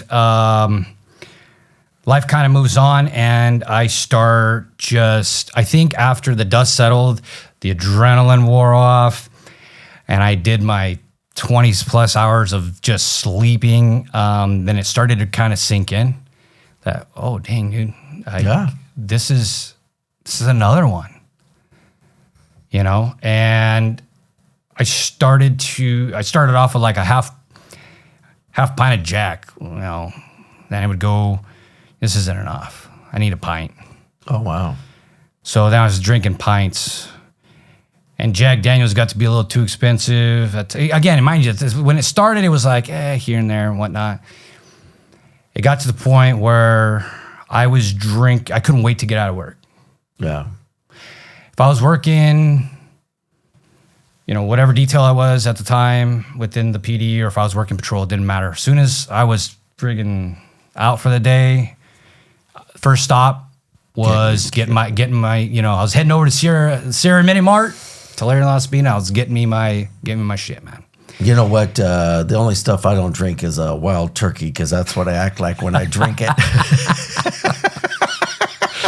But you know what, man?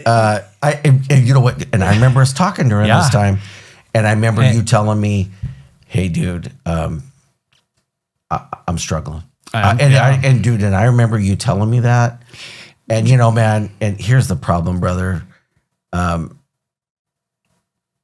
Somebody should have just said, "Hey, let's get this guy into some." So it kind of sort of happened that way over the years, but no one really ever said, "Hey," except for one guy. But before I get there, like I was saying, it started off really not anything too crazy, but it got to the point where I needed alcohol so bad because I was so stressed out, had so much anxiety.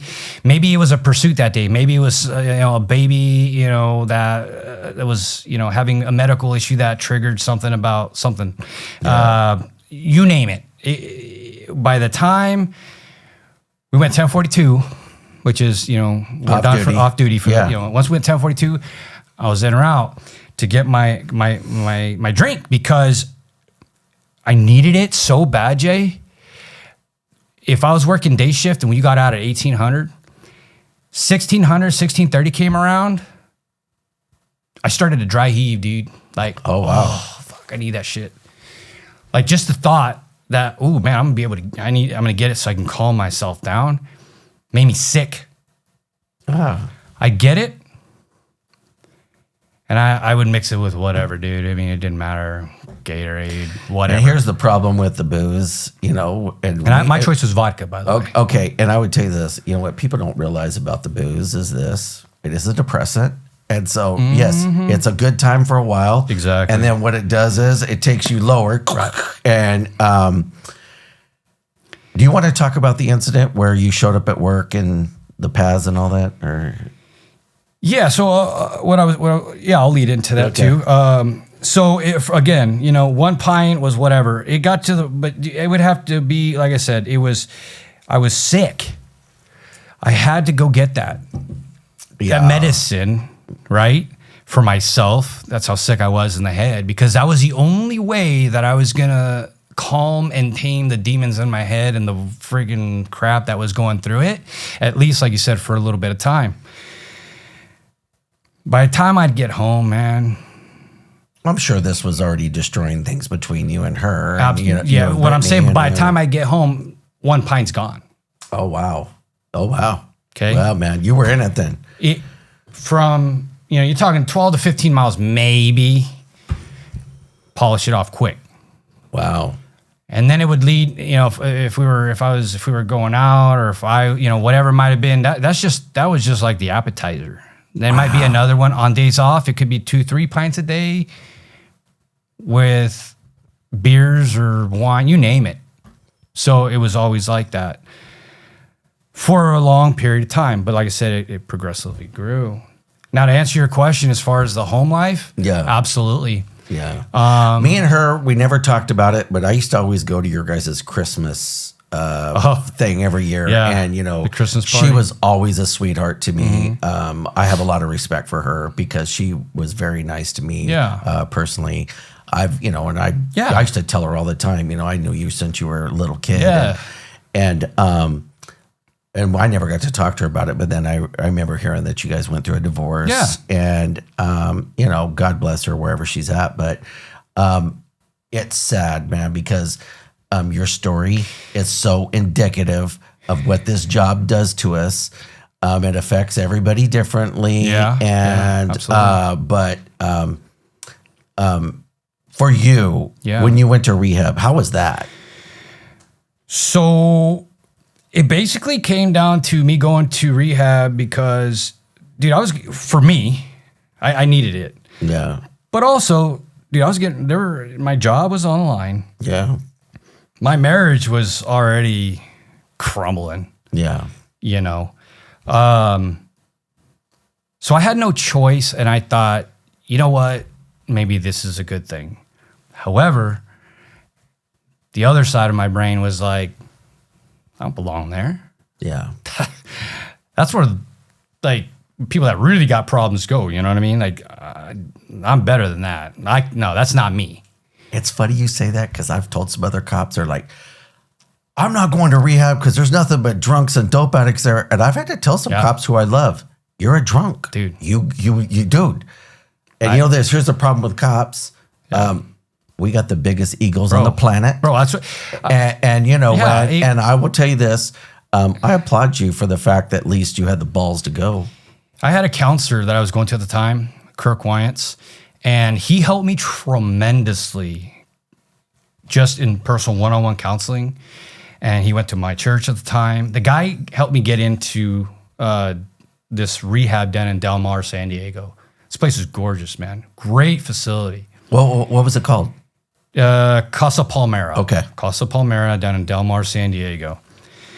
Now, there were some things that happened where, again, I had just gotten so drunk off my ass at home, just a miserable person, horrible to be around. You know, my family, my wife at the time, my kids.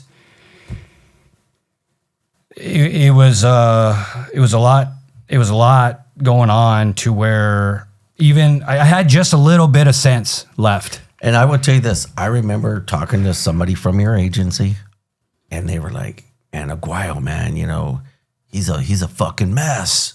And I was like, "Hey, dude, do you know his story? He's been in 3 OISs with you guys."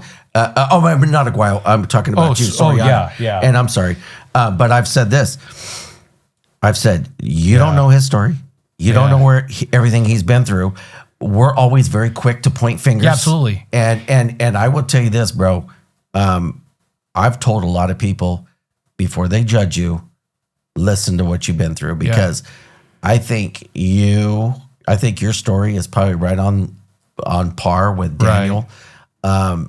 Dude, you're a warrior, dude, but there's a price. No, and that's the thing. And there is a price. And for me, it was, it had led up to having to go down there. And I remember thinking, I don't belong there. We pulled up.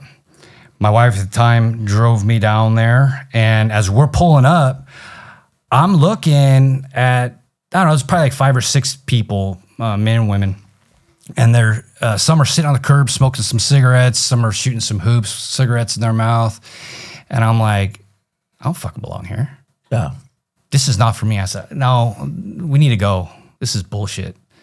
I was so sick in the head that I thought, even with the problem, I'm there because I got an issue, but I'm judging these people negative.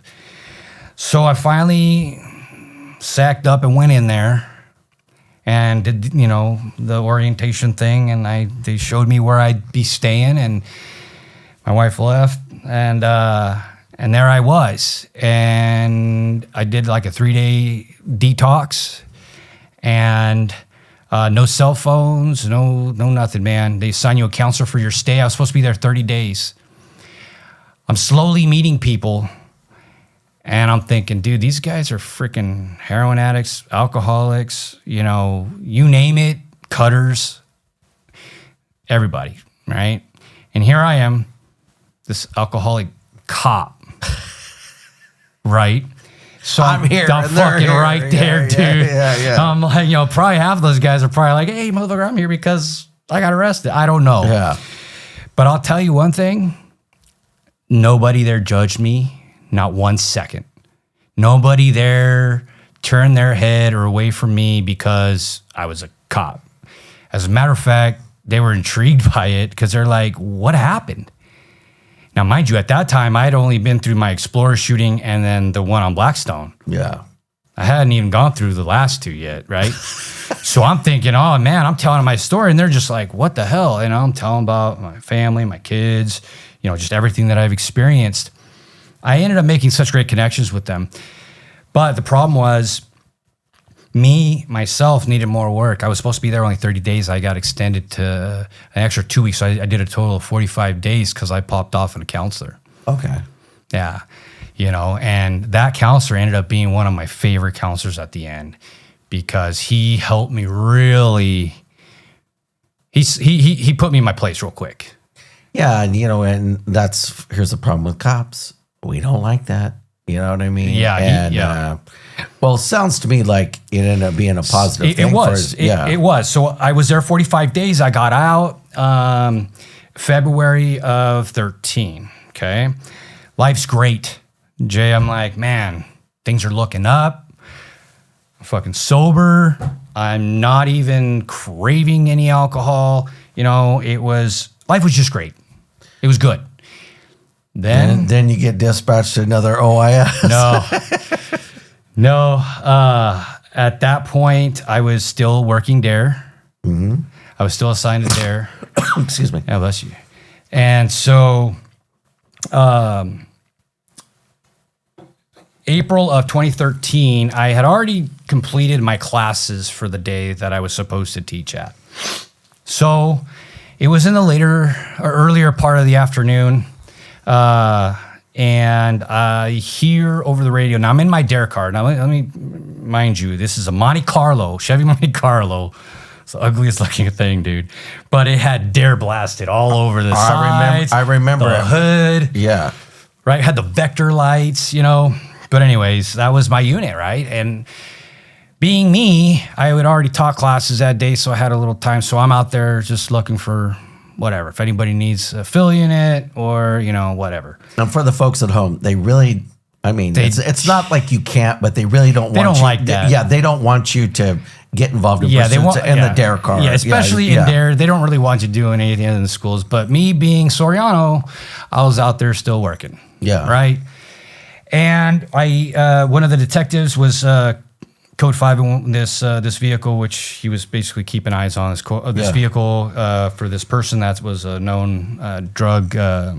He sold drugs and whatnot. So anyways, they tried to make a stop on him. It takes off. They were in an unmarked. They needed a black and white.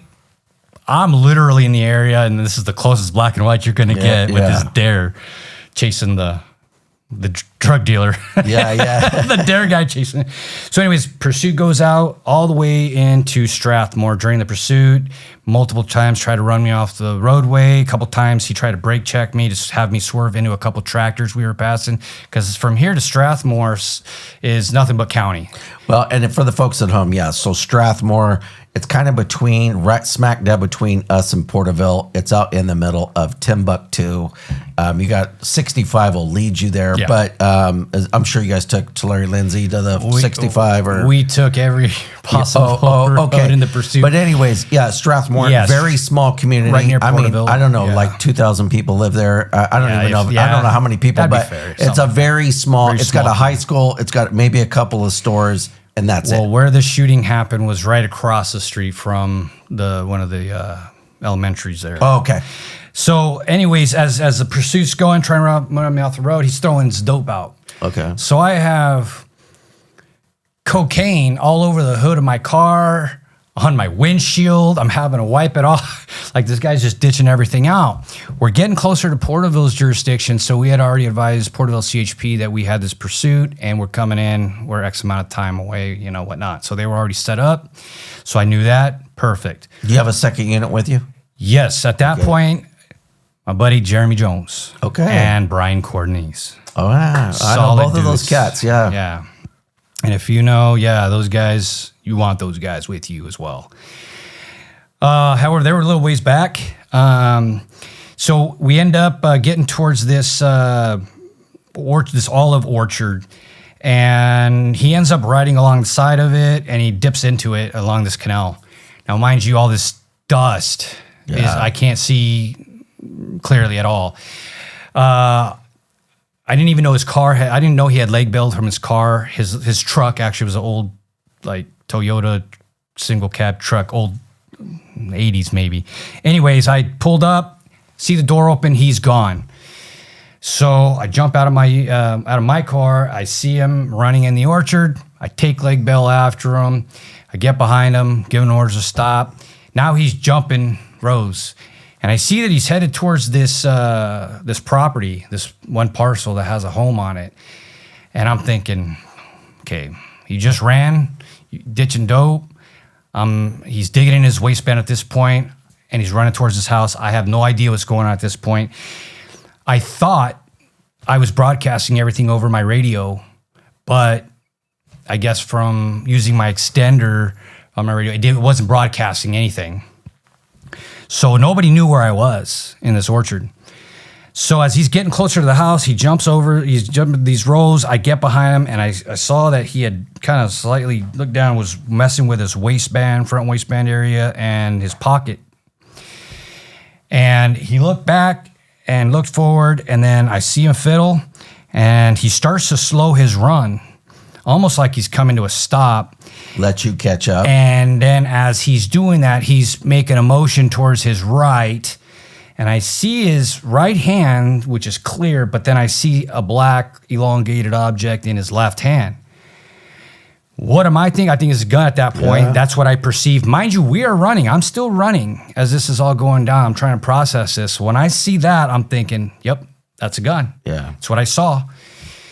So I fire 3 rounds. I strike him in the knee. He goes down. Because, again, he was running, I was running. Are we talking... I only shot him once. Center mass? Or no, one on his knee. Knee, okay. Yeah. So he goes down. We ended up finding the object, which wasn't a handgun. But it was still, it was an object. And at that point, Brian Cordonese got there,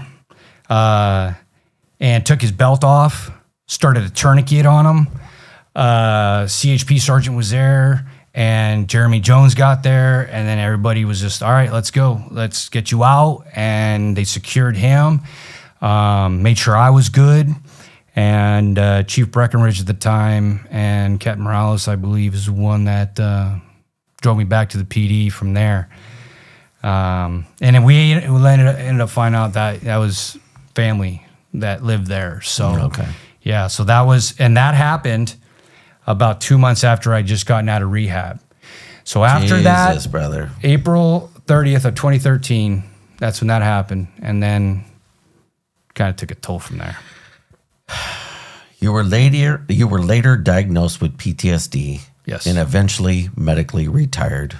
Yes. What did that process look like from the inside? It was hard. Yeah. It was hard. The decision to retire medically came after my third OIS in January of 2020. And fortunately, that guy also survived.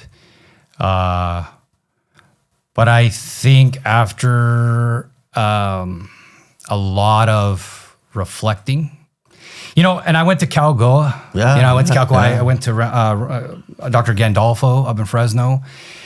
And Gandolfo was the one that talked to me for a very, very long time, almost a year, with these sessions. And he's like, not telling me what to do, but highly recommending. He goes, as we all know, you get in one shooting, probably going to get, you got a better chance to get another one. If you get another one, probably going to get another one. And it just keeps going.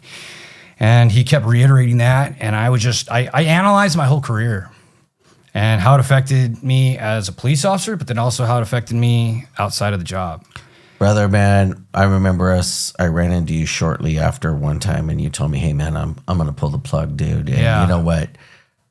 Your story is, it's a sad story, but it's also one of redemption because, dude, I see you now, and, dude, you look happier. You look better. Thank dude, you. I don't know if you know this, man, but, dude, I grew up in those apartments right there at Martin Luther King and MLK and Blackstone. Yeah. And but Crazy. I live next door to your fiance or girlfriend. I live next door to her grandmother and their family. Me and her grandmother worked at the Sequoia Club together. Really? Amy used to come and hang out at our house all the Katie's time. Amy? Yes. Oh. Hey. And No kidding, back Jay. then, I mean, Keith, Yeah. who recently passed. Yeah. I remember when we moved in there, it was foggy, and I heard Keith yelling. I looked out my bedroom window, and I saw some guys had his barbecue, and they were running through the. I just saw this barbecue. But Yeah. dude, so what's weird, bro? Yeah. This is all connected, dude. It's It like the is. 6 degrees of Kevin That's Bacon, crazy. right? Can you describe what it felt like realizing that you could no longer safely continue the career that you had dedicated your life to? I know you thought you probably could, but I applaud the city for retiring you out, because I think if you would have kept doing this, I think you were going to get prosecuted there was a officer involved shooting that occurred after my. I don't remember if it was, shortly after I decided this is gonna be it. And I more than likely would have been a part of that or been working that night. So yeah, look, the decision was hard. I had a lot of support from the PD, from Tulare. You know, they put up with my shit, dude. I mean, let's just be straight up. I caused them headaches, but I was a go-getter. I freaking humped it, man. I was out there. I was turning over rocks, man. I was no front plate. I don't care. I'm stopping you because I'm looking for something, man. And that's the kind of cop I was. And anybody who needed backup, man, you can ask anybody I worked with. Yeah, you know? bro. And I will tell you this, man. I mean, your third OIS. Give me like a 2-minute quick thing on that. Just like I said, January of 2020. Bill Robertson and I working on the west side. We got dispatched to a call on the east side regarding armed 211 armed robbery that had just occurred. 2 male subjects. And, sometimes those come out and then, okay, well, maybe we'll see. But we start rolling with the purpose, still. And I remember getting on the radio, I said, confirming armed, affirmative. Maybe we got a live one here, okay. So Bill's K9, Bill's behind me in his unit. I'm primary, we're rolling. And we get into the area of like Inyo and O Street, I believe it was. And so we start there's a couple of units that had gotten there as well, that everybody starts kind of fanning out. Based on the last direction of travel. To the PD right there. It's right, southeast of it. Yeah. Mariposa and R is okay. So I hit Mariposa, eastbound. I see a male subject, all blacked out, hoodie on, and I see that he has something in his hand. I just can't see what. So I jump out of the car. I put it out that we're here. He's running this direction. I just take leg bail after him. He sees me, he hears me. I'm going to stop police. He continues to leg bail eastbound towards our street, runs right along with the west side of the cemetery there. Yeah. It's right by Tulare Union. So he's going, I'm right behind him, and I'm telling him to stop, but he ends up turning to his left as he's running and I'm running, and I see the barrel of a rifle. So at that point, I'm like, nah. Here we go. So I shoot 3 rounds. I struck him once in the lower extremity. He goes down. The rifle fell out of his hands, slid out from, away from him. Billy was right behind me. Bill Robertson, he was right behind me. Other units got there, took him into custody, secured the firearm. What's crazy is when we rolled him over, he had a white Jason mask on, dude. Wow. So I'll never forget that, after after That's shooting, something out of a movie, brother. Yeah, I roll him over and I'm just like, dude, okay, let's roll you back over. No. So that was that one. He did end up surviving that. Like I said, I just shot him once in the lower extremity. But after that OIS, shooting, I remember getting in my patrol car and just sitting there. And I got the whole block out now. Crime scene tape, every police car you can think of. I get in my car, and these neighbors were just kind of pointing at me, and I think they'd seen what had happened, and I'm just sitting there going, "What the fuck, dude? Yeah. Number 3? Yeah. Are you fucking serious?" And I pulled myself together. I said, "All right, let's go." I grabbed what I needed because I knew this car wasn't moving, and Well, the sad part is, man, dude, a lot of, I don't know anybody who's been more OISs than you. I just don't. And, and dude, for a 25-year vet like me to say that, that's saying something, brother. Yeah. And with all that you've been through, I know I wanted to touch on this real fast, but I know that you showed up to work one day. Yeah. You were smelling like booze. It was. And they passed you and you blew a 0.17. Yeah. That's and for the twice. folks at home, Yep. that right there is, you're pretty much drunk. I was twice over the legal limit. But with all that being said, I want people to know this. Dude, when I look at you now, dude, you have come leaps and bounds, dude. What has helped you begin to heal from all this, and what challenges you today, brother? Honestly, I'm gonna have to say this, and it's probably sounds so cliche, but God, Good man. number one. And I brought this real quick. Yeah. This is the medallion that I wore every single day. It's a St. Jude medallion. This was given to me by my sister Irene, my middle sister. She gave it to me after the first OIS I had as an explorer. And when she gave this to me, she told me to wear it, make sure this would protect me, And every freaking moment after she gave me this, whenever I did a ride along, whatever it was, until I became a police officer, during the academy, this was with me every single day. Yeah, for the folks at home, St. Jude is the patron saint of lost causes, man. And dude, I could tell you this, man. I've known your sister. Yeah. She's a sweetheart. And, I remember there was a lot of talk that she was going to become a cop. She wanted to very badly. She was working for that, yeah. You've said, I remember us talking one time and you told me that after retirement, Yeah. you have struggled Yeah. to find yourself outside of law enforcement. Yeah. How did you start to rebuild your identity? Well, I'm going to tell you this right now. So God and certain things that, I have faith in, right? But my family, hands down, my mom, my dad, my Good man. sisters, Good man. my brother-in-laws, But I'm going to tell you, Katie, my fiance, has challenged me in ways that no one ever else has. And really look into what the hell am I doing here? yeah. And I could honestly, with all my heart, we've had these conversations, and it's gone both ways, bro. Yeah, man. And you know what, dude? I mean, I honestly, man, I got lucky compared to you. I look at a lot of guys, man. And what does your work as a code enforcement officer mean to you now? Dude, it's like having... the easiest way I explain it's like being a cop without having to be a cop. Correct. I don't have to suit up and drive, the target all day and worry about someone coming up to me and doing something horrible. I mean, that could happen anywhere. But in this job, doing code enforcement out of the county, I work with great people. Some of them are also retired law enforcement from allied agencies, which is really great. Do you work with Mike Stevens? I work with Michael Stevens. I do. Okay. Mike's one of the guys that got this going. Really? He's part of this. Yeah, he does Yeah. our marijuana abatement. Yes. Yeah, Yes. yeah. And I work with them. Yeah, absolutely. But yeah, working there and still being able to, help people with certain issues they may have, just different type of issues, right? Yeah. So same thing, just a little bit different world.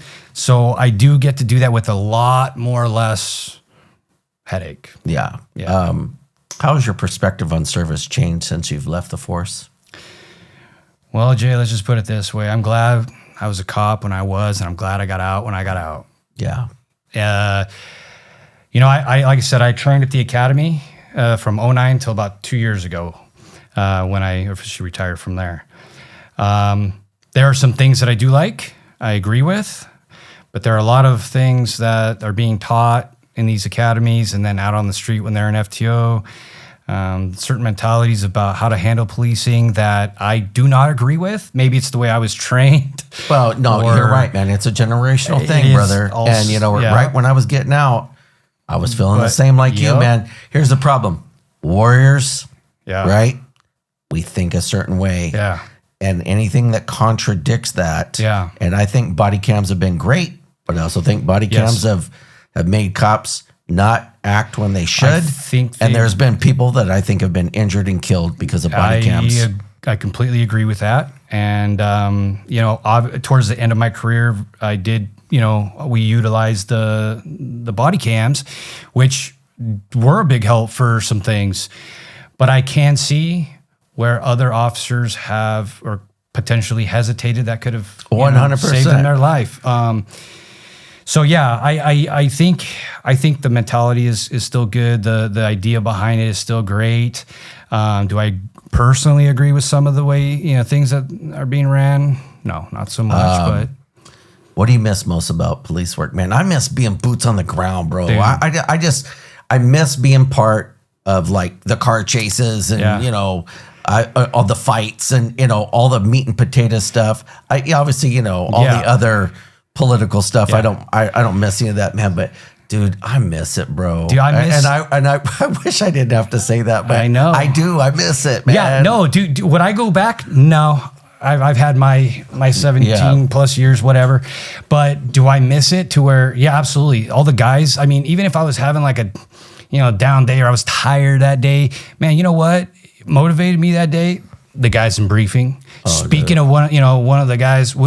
Like we talked about Mace, life of the party. It could be 5:45 and we're in briefing at, for day shift. Nobody wants to be there, want to be in bed, but there's Mace, laughing it up. So those guys, the guys and girls that we worked with, it made it fun. It was exciting.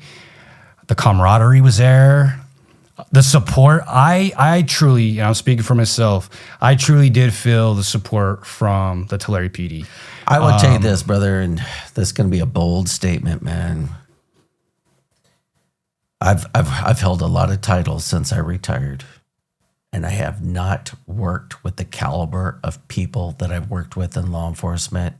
Dude, people that come into this is a calling. This is a lifestyle. People that do it are some of the best people I've ever known. Yeah. And it's hard. It's hard to match that caliber of people outside of this business. Right. When you look back over your 22 total years of service, what are you most proud of?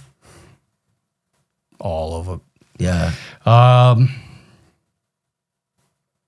Honestly, it's everything from even helping that old lady with a simple incident report about whatever. Yeah. It's talking to that lady, making her day absolutely great. And then the complete opposite. Oh, yeah. Going to that fatal crash. But the times, that I had to tell family the worst news. Oh, yeah. It was like, I still felt it was shitty, especially when I worked in motors and we had to give those notifications. But it was like, it felt shitty to have to do. But I made sure that it was delivered in a gentle, respectful manner for the person and the family.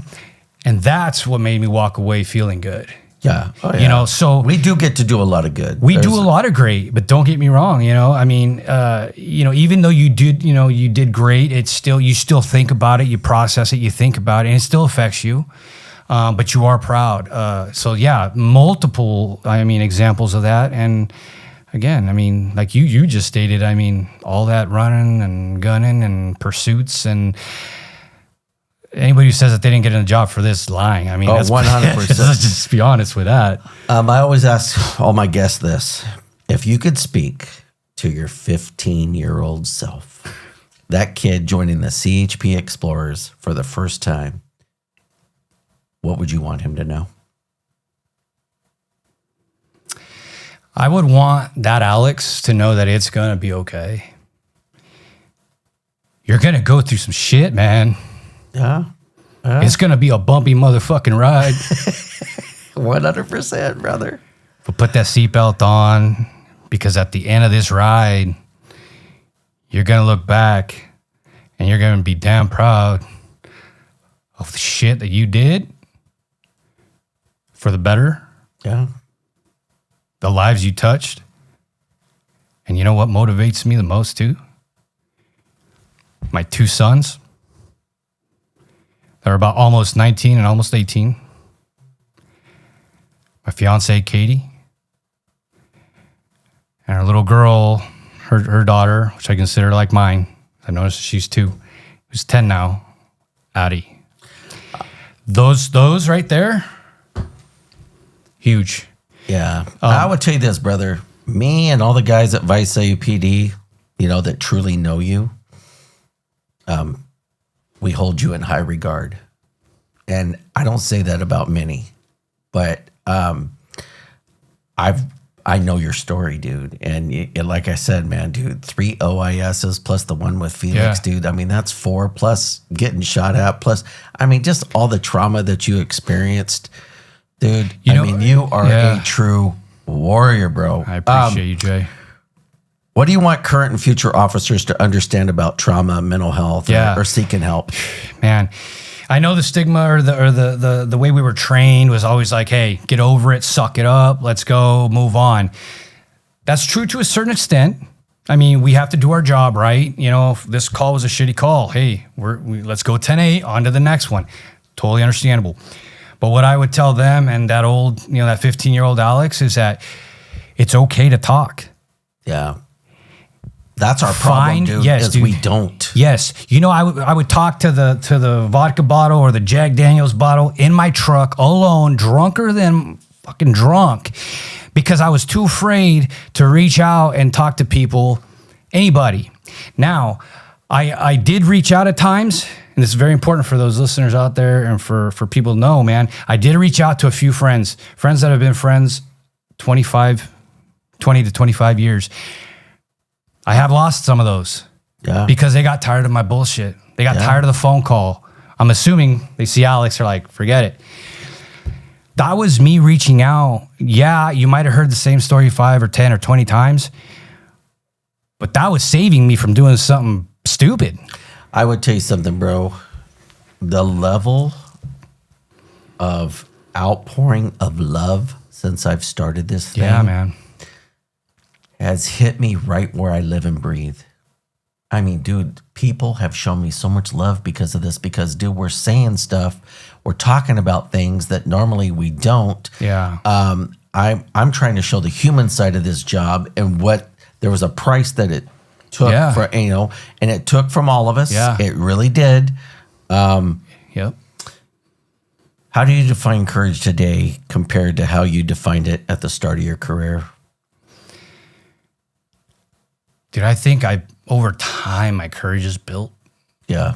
At the time, 15, bro, when I graduated the academy a month after my 21st birthday. Yeah. So I was greener than green, dude. I think within time, it built to what it is today, to where I'm at right now, the way I feel right now. What's next for you, brother? Personally, professionally, spiritually? Where you at? Personally, right now, where I work, working for the county is great. Like I said, I love the people I work with right now. It's a great job. That's in the works for the next few years until we decide what we're gonna do after that. Right now, yes, my fiance Katie and I are moving into a house, and we're slowly reaching our goals that we've set forth and for us and our relationship. God bless you, brother. All that, and proceeding forward. I'm going to tell you something, dude. You deserve it. You deserve it. All right, my last question. Yes, sir. Finally, if your story could help just one person out there struggling, what message would you want them to hear from you right now? What would be the best thing you could tell that person? Whatever is going through your mind, whether it's you feel you're alone or you have a craving for whatever drug of choice or addiction it may be, call somebody. Yeah. Freaking get out there, communicate with somebody. If you have nobody, hey man, I think Daniel said it last week. If you think you have that problem, you got nobody in life. I told Daniel this too. When I entered my first AA meeting, that welcome home comment. Yeah. I talked to Daniel after that podcast, man. That welcome home, that's maybe what that person needs. Yeah. You go chase that addiction, whatever it is, that drug of choice, you're going to end up right back in the same situation, miserable, contemplating, who do I reach out to? Well, I'll go get it again. No, man, it's going to be a revolving door. Get it done. Yeah. Because it's possible, Jay. I would tell you something, and here's my problem. We've been talking for 2 hours and 16 minutes, and it feels like 10 minutes. So I'm gonna have to go ahead and wrap this up. Yes, but I gotta tell you something from me to you, brother. You're a warrior. You're a good man. I'm proud of you, and I want you to know. I tell all my guests this. If I have you on here, that means I love you, and I want the best for you. You ever need anything from me, anytime, any place, anywhere? The answer is yes, man. And Appreciate that, Jay. and I'm just over the moon for you because I want good things for you. You deserve it. You've been through hell and back. You're here now. Yeah. You look great. Your fiance looks great. You guys look happy. Thank you. And just know, man, I'm always in your corner, and I'm always rooting for you, man. No, I appreciate it, Jay. And again, thank you for having me on the show. Thank you for creating this because it has helped me out. And I know it's helped others, but dude, and like I already told you, even with Katie, we watched these episodes and especially last week's, and you're doing great things. Thank you, keep brother. it up, Jay. I'm trying. Well, folks, we're going to go ahead and wrap this up. This is our episode with Alex Soriano. Next week, I got another guest coming in. Please get people to subscribe. Feel free to drop some comments on YouTube. I do enjoy reading them. I do take what you guys say on board, and I take it serious. And with that, we'll end our episode. Thank you for watching. Thanks, Jay.